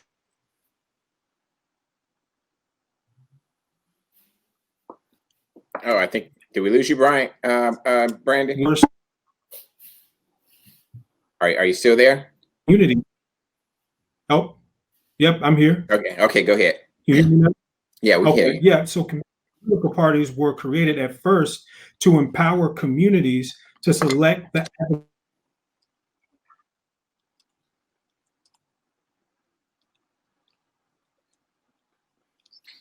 that best. Go ahead, Maya. Oh, can you hear me? No, you're breaking up, Brandon. Woo!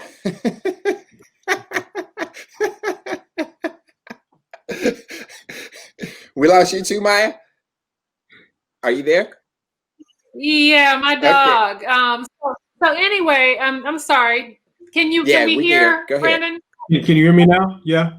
Yeah, we got you back, Brandon. Okay. Yeah, I'm here. Right. It's clear on my end. Okay. So anyway, what I was saying is, over time, I think communities became a means to an end for political parties, no matter what the party is, Republican, Democrat, Green Party, whatever. And I think we, not just as Black people, but as Americans more generally, need to reorient it and say political parties are the means to an end for my community. How can we use this party to organize whatever? Oh, dear. So as a former chair of the Maryland Democratic Party and go ahead, Maya. Yeah. To benefit my. Hold up, Brandon. Go ahead, Maya. Party, this party losing. Okay, go ahead, Maya. So, you often hear Republicans talk about Democrats in terms of plantation politics. Now, that would have some resonance if the Republican Party weren't actually, plantation politics, part A, B, and C. But that being said, the fact of the matter is what Brandon is saying is that we've got to use the party instead of the party using us. Right. That means that we have to actually move into positions of power, be willing to direct that power and use it muscularly, meaning that there's no room to be timid. If you get a position, then you use it to the fullest extent and you use it to further your community.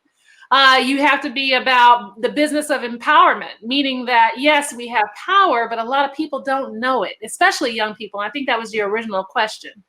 And so, using the tools of the party to build, to educate, to mobilize, to build grassroots capacity for political empowerment. And of course, to train people to run for office, not just within the party, but also electoral office. So that's the function of the party, is educating you about what's happening in politics, is making you understand policy. But your question about young people, I just want to end with. And that is, I'm the author of the Political Action Handbook, a how-to guide for the hip hop generation.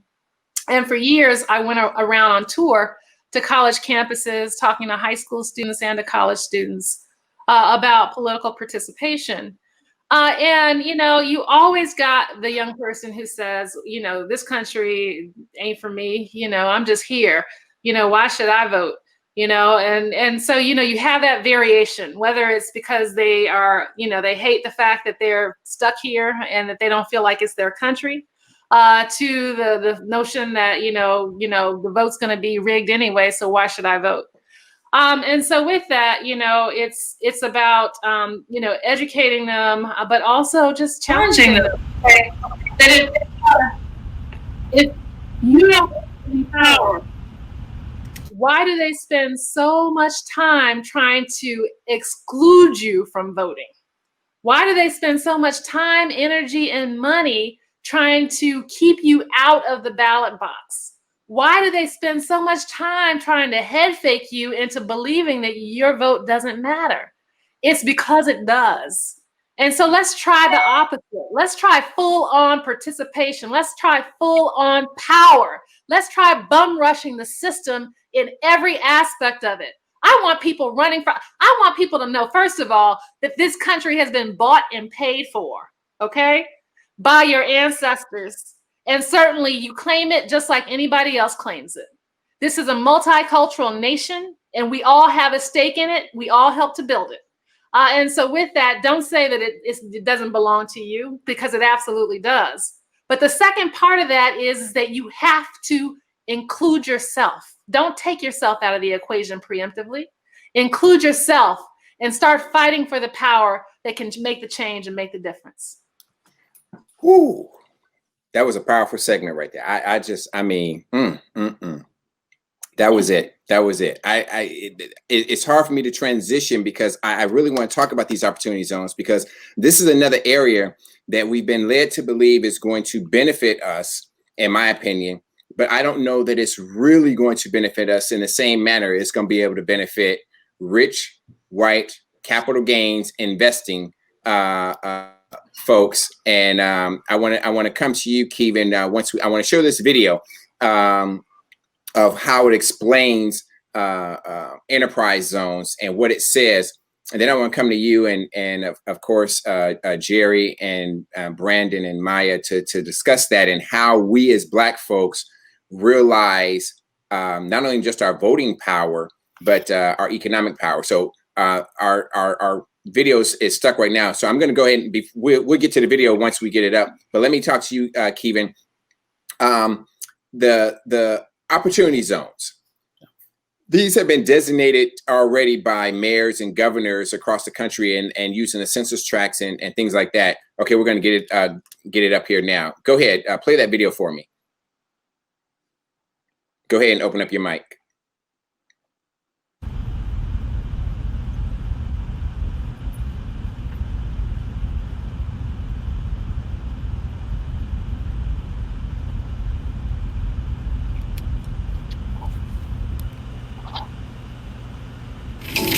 Experiencing capital gains is a great thing, but the way that capital gains are taxed can be a bit overwhelming. Did you know there's a way to defer, reduce, and even pay zero on the capital gains tax? Created as a result of a bipartisan legislation included in the 2017 Tax Cuts and Jobs Act, Opportunity Zones offer specific federal tax incentives designed to promote long-term investment in designated developing neighborhoods across the country. Basically, it's a new way to connect private capital into communities with untapped potential across America in a way that will benefit both parties. So, what does it mean for the investor specifically? Well, when you think of it in terms of a typical portfolio, it means you can potentially double your after-tax profits. How? The triple threat. By investing into one of these opportunity zones, you can defer your capital gains tax to the year 2026.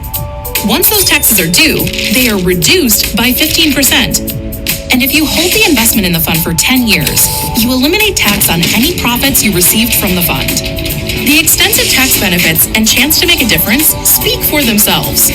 Opportunity zones are good for the investor and great for the community. To learn more about investing opportunity zones, visit urbancatalyst.com. So I'm gonna come back to you now, Kevin, and talk about these opportunity zones. And just one little thing is that when you see that video, you saw the two women of color. They weren't benefiting from that opportunity zones. Okay, the one uncolored person in there, he was the one benefiting from it. Then they made a interracial couple and brought her along with him, right? I mean, and that's pretty much how it's gonna work out because they're talking about capital gains.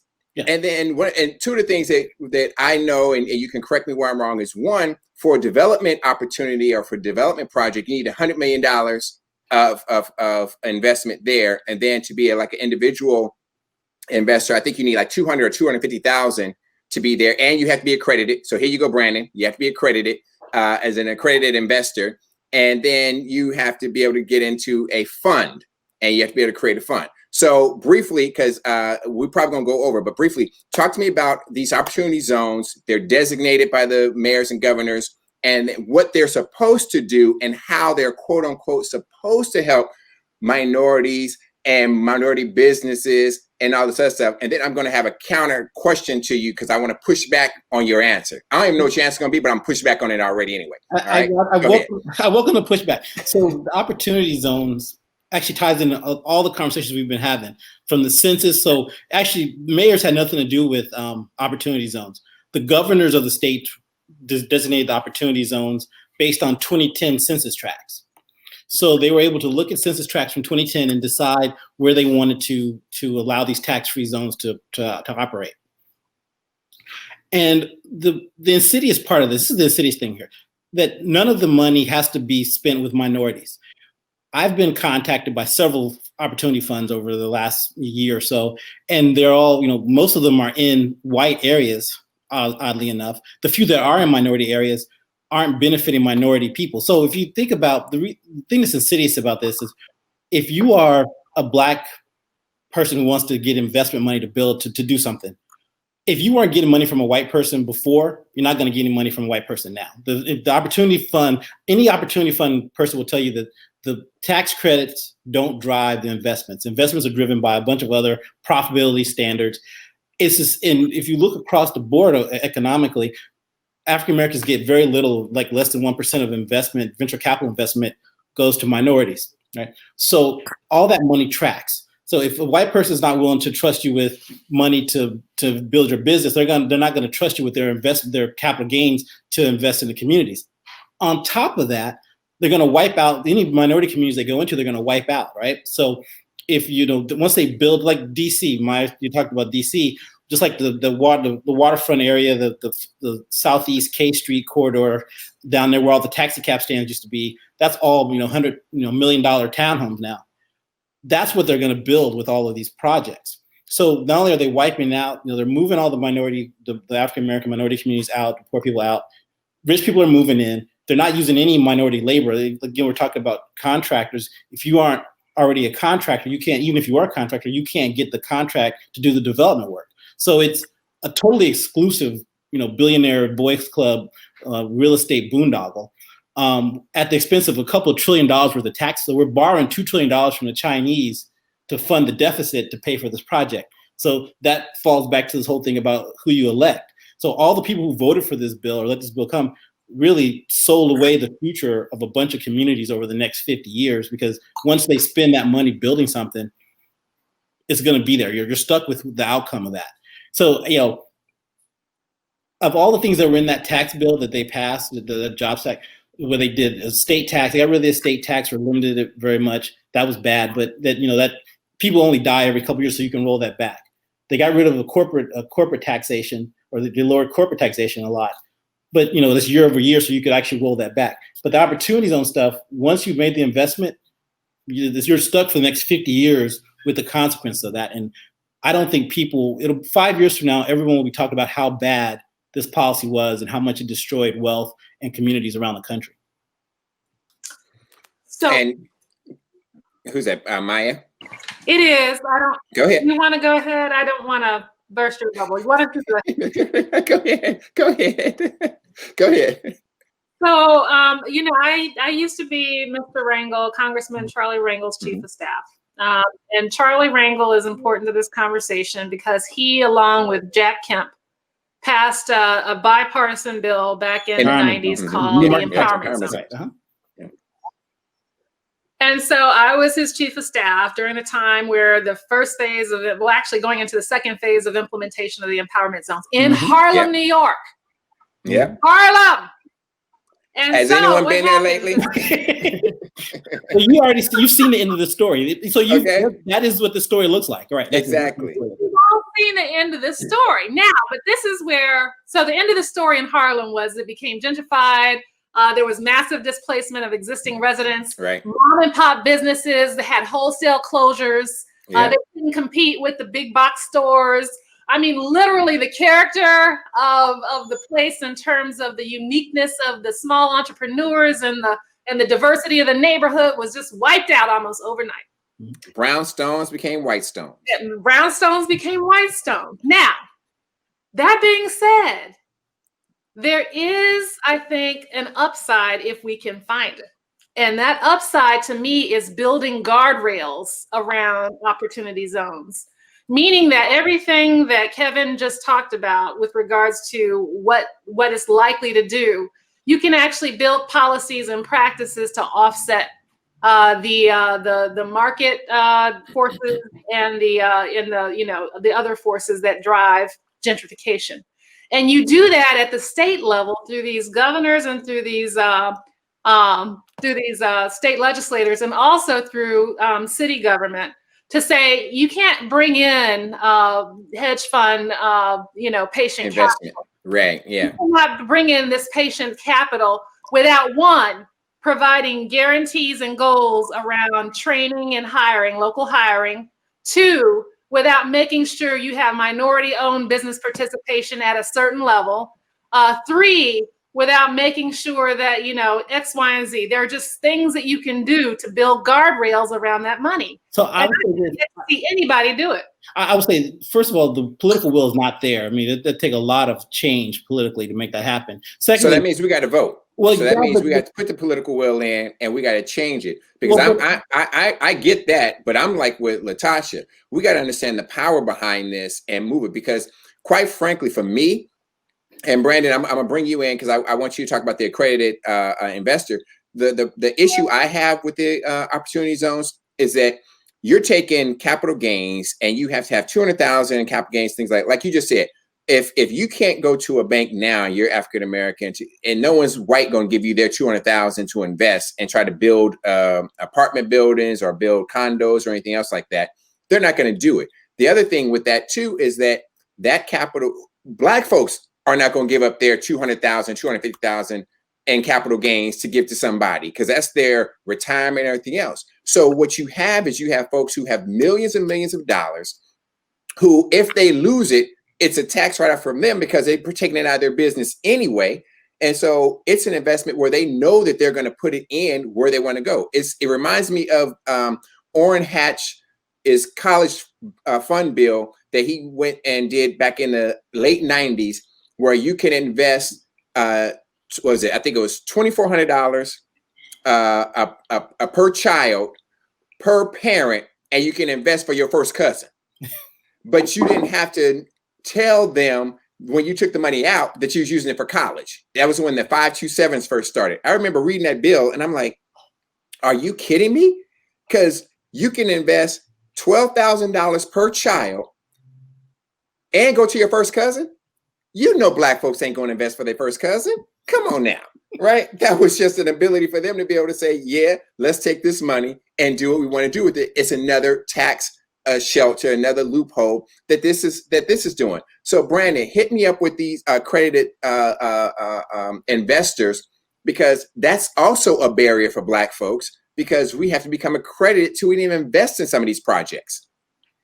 Yeah, that's definitely true, Kelly. And I think something that I realized working for Shark Tank is that Shark Tank, for most people, is the first entry point to this world for a lot of folks at all, to this world of entrepreneurship and investing.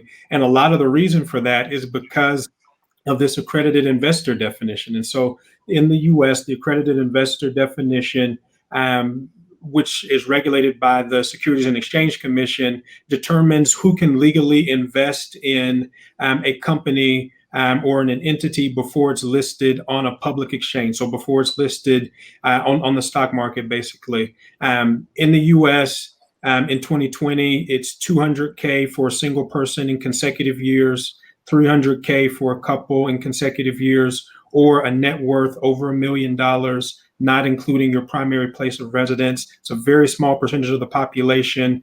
Stop right there, Brandon. Yeah. You can't include your house. So like Maya was saying earlier, those folks in Prince George's County whose homes should be, if they aren't, worth more than $1 million because they paid $500,000 for it back in 1990.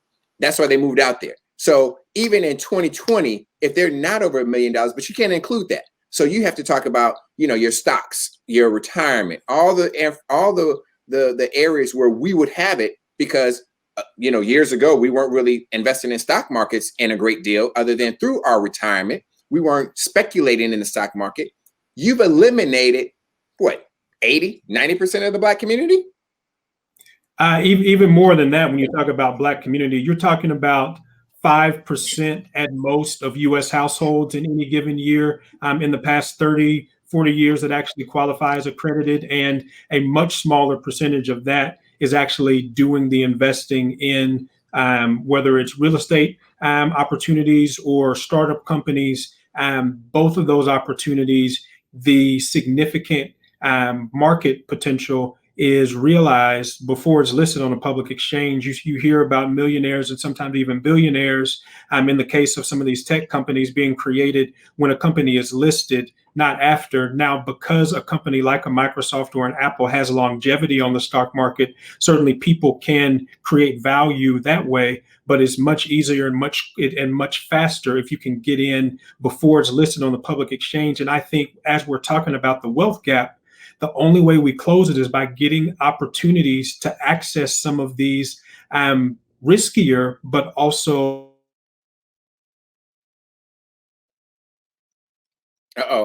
potential. Oh, there you go. You there? Ourselves and say we belong in this world.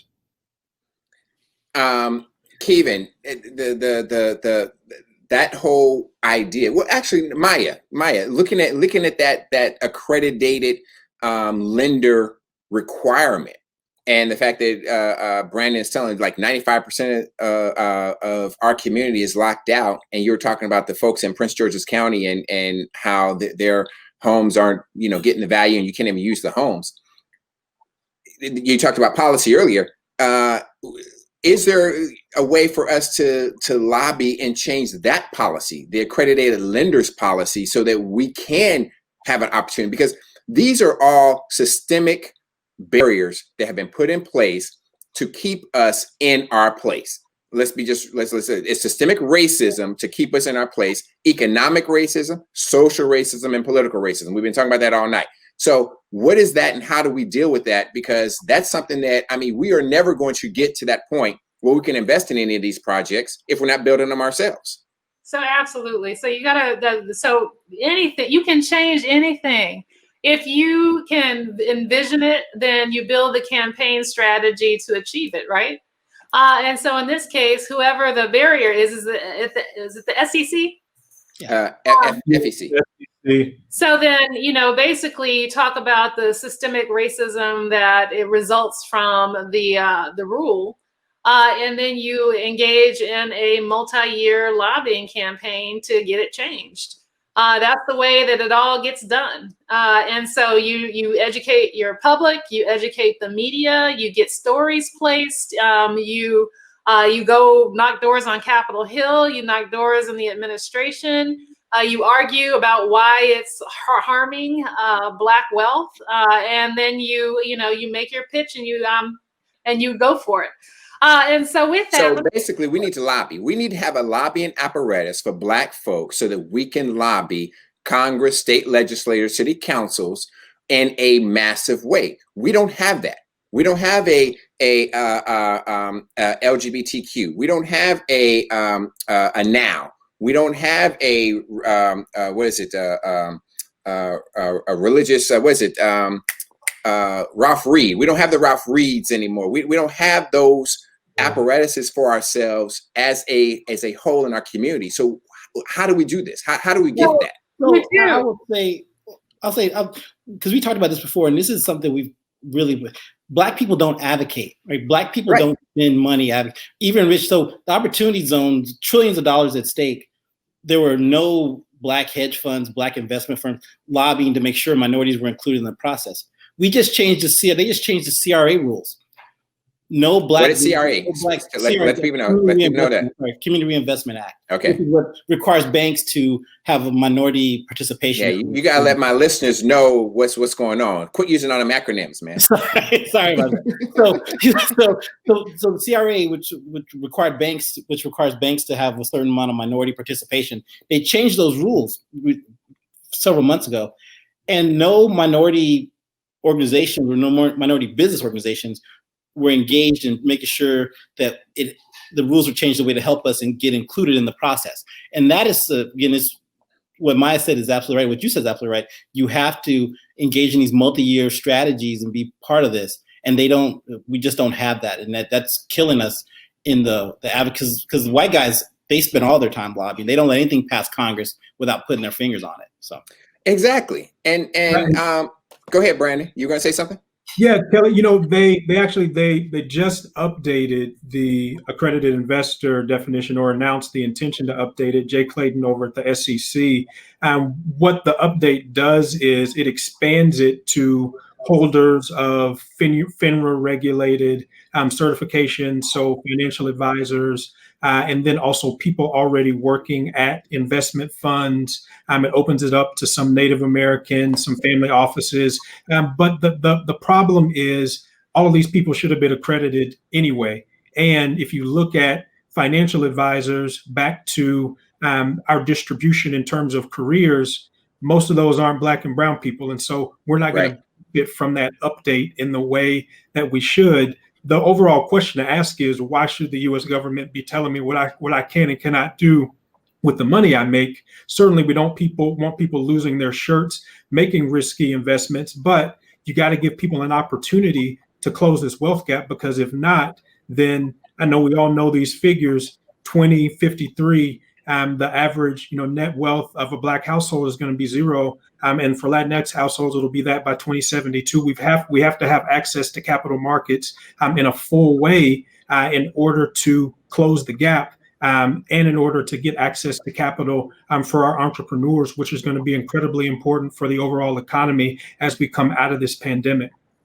So, Jerry, I want to come back to you on that on this if you're there and you hear me, because thinking about all this and then thinking about the impact of what this census is going to mean to us, it is vitally critical that we participate and make sure that we respond and get everybody in that household, Pookie, Ray Ray, and the dog, if we can, and put them on that list. Because I mean, when we get to representation and when we get to reapportionment and we look at all of those dollars that are coming into our community, I mean, we can continue to lose our shirt for the next 10 years and complain, or we can get out there and do something and recognize, as Latasha said, the power of what we're doing. And I think we need to change and make people understand that participation in the census is power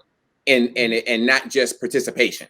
It is. And the census is about power and money. In fact, the National Urban League is suing the current occupant who serves as the Secretary of Commerce, because we realize how impactful this census is going to be. But I do want to say something about this narrative of having a conversation about truth and power as it relates to the census. I've been in community meetings when someone stands up and says, hey, in 2010, you all beat my door down, said everything was going to be great. I was all this housing opportunities, and now my house is gone. I've been displaced. I'm $1 million condo is where I used to live. So this $1.5 trillion isn't really real. So we have to have a discussion about power. If we don't, we're going to lose something here.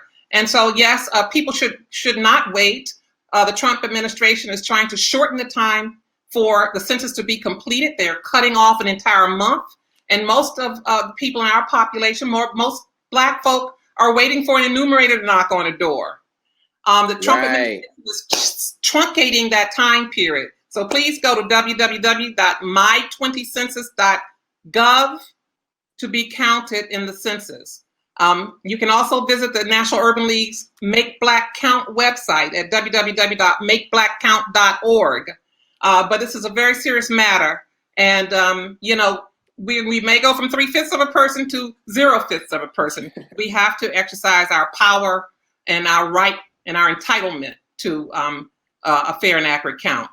I like that, our entitlement. Latasha, the outcome of this election is directly tied to the Black vote and our economic future. Do you believe that our communities really understand that? And if not, how do we get that message to them over this next 65 days so that they recognize that census, voting, economics, political power, social power, all the social, economic, and political stratus of our livelihood is at stake for us if we don't get involved in this? So I've got to bring it how I see it. That ultimately, even when we're talking about what this election is about, we talking about none of this matter if democracy is unraveled. Let's call out what what we're up against right now. What we are up against right now, and I'm speaking out of my, I can be partisan, so I'm speaking partisanly, that what we're up against now, we're talking about where Black folks have been devastated by COVID-19. We're talking about where we're seeing voter suppression on the rise. We just witnessed, like, I don't know what else is going, like, we just witnessed a 17-year-old white man come from a state that his mother drove him, that went in a crowd, shot and killed 2 people, walked by the police, and the police gave him some water as the people pointed and said he just shot somebody. The bottom line is we don't need to treat this like this is a regular election. We've got to be honest about knowing what time it is. It's like my granddad used to say, who was a farmer around, you got to know what season it is. We've got to know what time it is. It is different. We're not just talking about policy.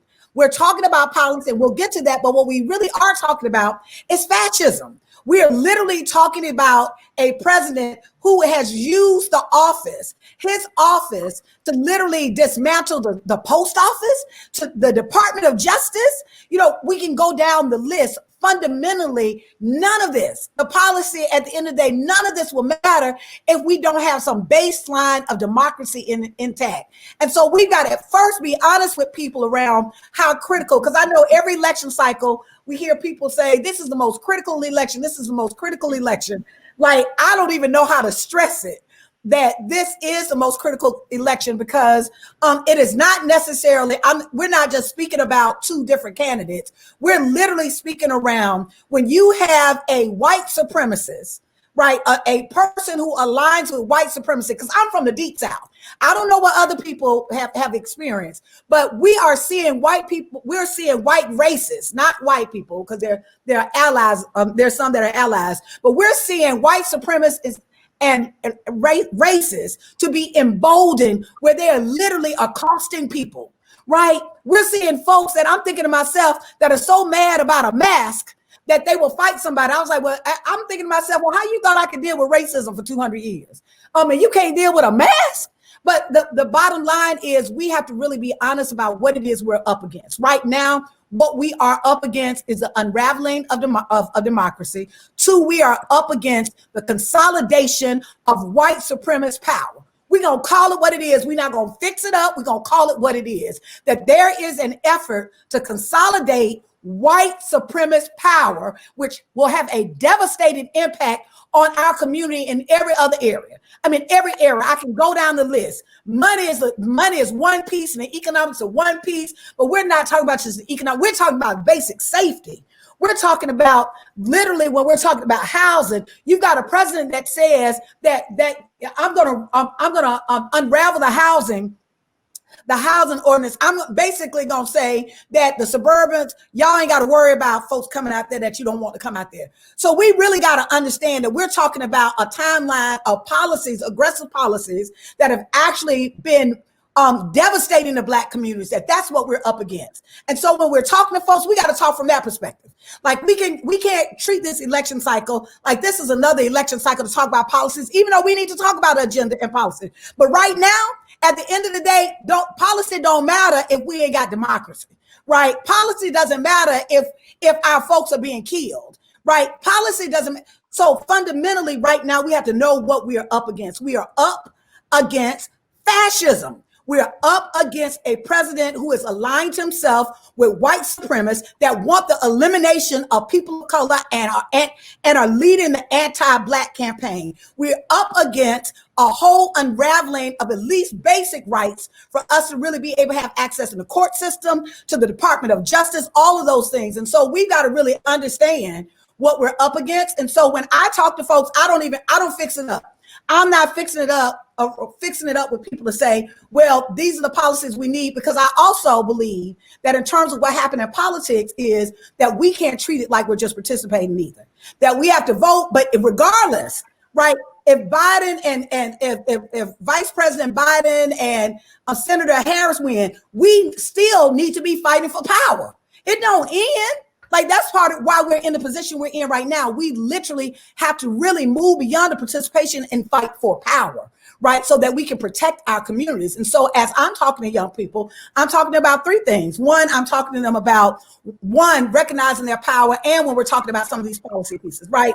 But more than anything, I lead with, at the end of the day, that having someone in office that emboldens racists, that publicly aligns himself with folks that are saying white power, right, that publicly aligns to the dismantling of systems that on some level can bring some balance of fairness, that's what is at stake right now. And so we literally our very lives are at stake. If we didn't see that this week with this young man walking down, if we didn't see it this week, I don't know what it's going to take. But we really understand, like, this game time.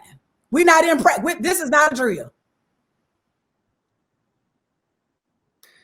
I mean, really, Maya, the realization, like you said, and like Latasha said, this is not a drill, right? This is like the fire thing that you hear in the hotels. Like this, no, this is real. What? My late husband used to say, he said, "This is no dress rehearsal." Right, exactly. No. So move us into this atmosphere 65 days out of making the I mean, Latasha made the case. Now bring it home for us for folks who are sitting out there saying, yeah, but. There is no but. I'm so sorry. There is no but. There is no argument. There is no arguing for a third party candidate. There is no arguing for staying at home. There is you mean to tell me we can't get Kanye in there? We absolutely not. There is no argument for Kanye West. We do not have room for the foolishness. And not only that, we all know that Kanye is colluding with Jared Kushner and Donald exactly. Trump. And so, with that, everybody who in 2016 said, well, I don't like the 1994, vote on, the crime bill. Right. Or I don't like the way that she talks, or I don't like this, or I don't like that. There's no room for it. We are at our zero moment as a nation. Right. We either sink or we swim. And if we don't turn out in massive numbers, if we don't over-index on turnout, because they're going to cheat, lie, and steal, we can expect them to cheat, lie, and steal. They're already in the process of doing it. So if we don't actually over-index to make sure that we have, especially in those red states, because we got folks in those red states who aren't turning out. Right. And it's going to be critical for those folks to turn out so that we can actually take the electoral college in addition to the popular vote. And so with that, when I say that we're at our zero moment, Elijah has his book coming out on September 22nd. And in it, it's basically his last argument to the American people. And his bottom line is if this man gets another term, we will no longer have democracy. We will have a fascist autocracy, just like Latasha talked about. And let me tell you why that's critically important that we not head down that road.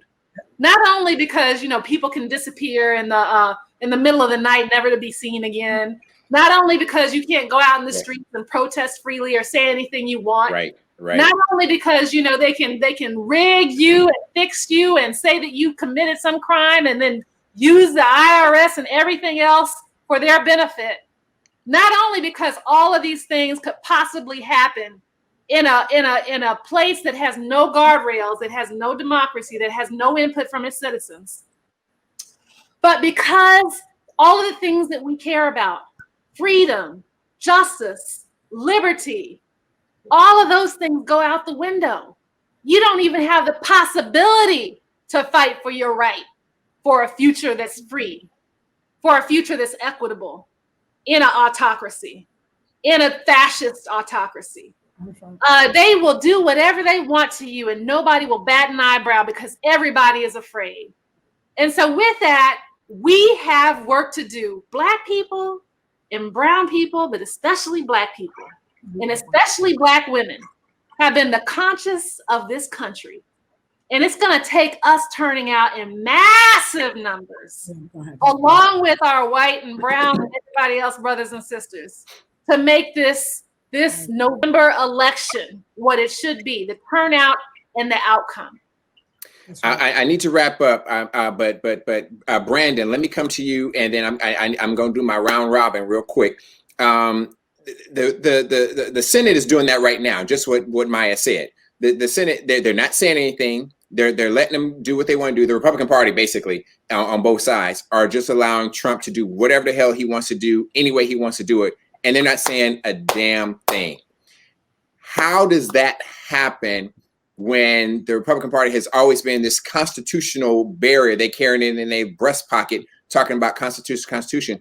What has happened that has allowed them just to, basically put their tails between their legs and sit there and be lapdogs? Brandon, can you hear me? Yeah, I hear you. It's okay. Yeah. So it's convenient for Republicans at this point, because of whether you like it or not, the things that they see as positive about the Trump administration being able to get not only the Supreme Court justices, but new justices up and down the federal bench. They feel like that's worth compromising where the party has been historically, not on policy, but on some of these constitutional pieces. I don't think there's a future for the party if it continues down this track. I'm certainly not a Trump supporter, and I'm telling Republicans to do what John Kasich did and run away from Donald Trump this November, and run away from those who want to have a Trumpian influence on the party moving forward. But I think they've made a calculus. I think it's the wrong calculus, but they've made it, and that's why you don't see more pushback. But I guarantee you, if the election does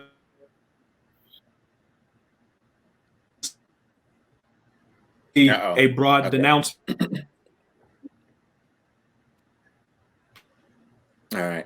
I want to thank my guest tonight. I'm going to end with this because I certainly don't want to end, but we need to end. But I want to end with this. Jerry, what's at stake for us in 2020 and beyond? What's at stake?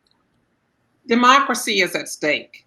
Democracy begins with the census. It's the sixth line in the Constitution, right up there with the right to bear arms, if you will. And rebuilding our communities, coming out of this pandemic and standing our ground, literally, for right to all of the benefits and privileges of this country is what's at stake. Democracy is at stake, and our power is at stake. Be counted. Kevin, thank you for joining us. What's at stake for us, my brother? I agree with everyone else. I mean, if Trump were to win, it's possible it could be the last election we ever have. So I think we've got to fight. This is a big deal. And it's interesting, Brandon, because he jokes about, maybe 26, 2026 or 2024 and 2026. He jokes about it, but the reality of it is that's what he's looking for. What's at stake for us, my brother? Mm-hmm. Brandon. Are you still frozen? Are you available? Unmute yourself, Brandon.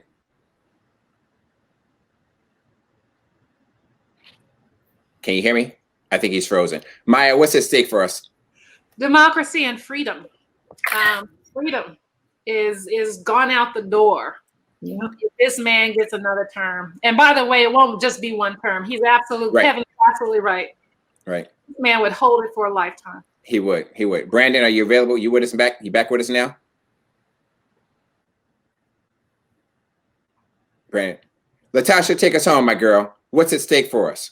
So what's at stake with us for us is Black possibilities. That at this point, what we want at the world that is possible for us to live in, a world that we can be free and our children can be free of police brutality, a world that we can actually get paid for our work, that we share in the wealth of what we created for this nation and continue to create, that we actually are treated with fairness and equity. And so at the end of the day, if people want to learn more information about Black Voters Matter, we're working throughout the nation. You can check us out on www.blackvotersmatterfund.org.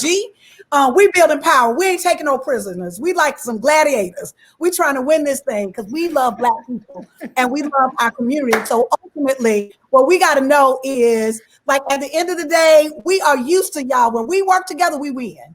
So Black possibilities are on the line. We do not need to limit our possibilities for our community or for ourselves. In order to do that, we got to get anybody that's in our way, we got to get them out the way. Get them out the way. Kevin, share with us how people can get in contact with you as well. Sure. www.fsicoalition.org. So it's www.fsicoalition.org. Jerry, how can people get in contact with you and what you're doing at the Census and Urban League? Just go to www.makeblackcount.org, and you'll see the National Urban League's lawsuit against the Census Bureau and materials and a way for you to be counted in the 2020 census. Brandon, hope you're back with us. How can people get in contact with you and what you're doing on Shark Tank? Yeah, SharkTankDiversityTour.com. Brandon, you're killing me, man. You're killing me. With all the best information you're trying to give us, you freeze up on me, man. Try it one more time. Go ahead, one more time. Oh gosh. Oh man, Brandon. Okay, Maya, give us your information and what you got going on. GlobalPolicySolutions.com. GlobalPolicySolutions.com. Again, I'm excited. This has been such a powerful moment for me as the host of Black Politics Today. I just can't thank each and every one of you enough. I appreciate it. I thank you. I salute you all. I want to thank my guests for their insightful wisdom, engaging foresight, and empowering knowledge. I hope that you, the viewers, have been enlightened to the degree that you will get your butts up, get your asses out, and understand that it's power, and it's about the power of this democracy, about the power of our social, our economic, and our political future, about the power of our livelihood, about the power of possibility, and recognizing if you don't understand or know what fascism is, look it up, read it, and recognize it. It's Russia. It's Turkey. It's, all those foreign countries where they call them strong men, autocrats, and everything else. It's the autocracy of understanding that this man is trying to take over our nation and run it the way he wants to run it and do what he wants to do. And people in Congress on the Republican side are letting him do it. And unfortunately, some of the Democrats aren't fighting hard enough to make sure he doesn't do it. So you have to ask yourself, what's at stake for you? What's at stake for me and my family when you determine that answer? If you haven't gotten the answer already tonight, because I'm telling you, Latasha told you what the answer was. Maya told you what the answer was. Jerry told you. Brandon told you, and Kevin told you what the answer is. Black America, it's time for a Black reset. I don't know where I got that from. I don't know how it came to me, but it hit me and it stuck that we have to reset the way we think about things, the way we do things. And I think Latasha hit it greatly. It's not about participation. It's not about a decision that you can say, I want to or I don't want to. It's an absolute. It's an absolute need, an absolute purpose, and an absolute promise that you do it, because if you don't, you might as well kiss your Black behind out and go on somewhere else, because that's going to be the result of it. Because they will not only lock you up, as Maya said, they will throw away the key, and they do not give a darn. We know what I wanted to say. They don't give a damn. So just go ahead and do it. So get out there. We need to turn out in record numbers. If you're registered to vote, register again, because they will try to purge you and kick your butt off. Register up until the last day you can register, and then fill out a provisional ballot if they do it anyway. But make sure you get to the polls. Get your absentee ballot. Get out there and make sure that you send it out, complete it. If you are sick and tired of unarmed Black men and women dying, and then a 17-year-old white nationalist supremacist can walk down the street with an AR-15 and just say goodbye and drive his butt back to Illinois, and still is just sitting there like, hey, well, he in jail now, but look what happened. Everybody Black, go get a gun. In fact, get 3 of them. Get you an AR-15 if you can. Get you a shotgun, a 12 gauge, and get you a couple of handguns. Because if you don't get them now, trust me, you're not going to be able to get them later. But get out there, get your guns, because it will be a war. It will be a war. Open me up, Brian. Open me up. So let's get out there. Let's do it. Let's see it. I want to thank you again. My guest, open up the screen. My guests, Kevin Kimball, Jerry Green, Brandon Andrews, Latasha Brown, and Dr. Maya Rockymore Cummings. I want to thank each and every one of you guys. Please let me call you again, and please come back again. And hey, if you haven't subscribed to Black Politics Today magazine, go to blackpoliticstoday.com, subscribe to the magazine. I want everybody on this set as writers, contributors, as hosts, or whatever I can get. Look, come out there, because our November issue is our election issue. I want you guys to write some articles about what we need to do so we can get that out there. Help promote it. I don't know if you guys know, at least in my opinion, we're the only Black political magazine out there. I don't know nobody else out there talking straight politics, social, economic, and political. Now, they might put some entertainment in there, so that disqualifies them. Okay, we don't put entertainment in there. We doing straight POC, right? People of color, social, economic, politics. Thank you so much. Look, if it's social, if it's economic, if it's political, it's Black Politics Today.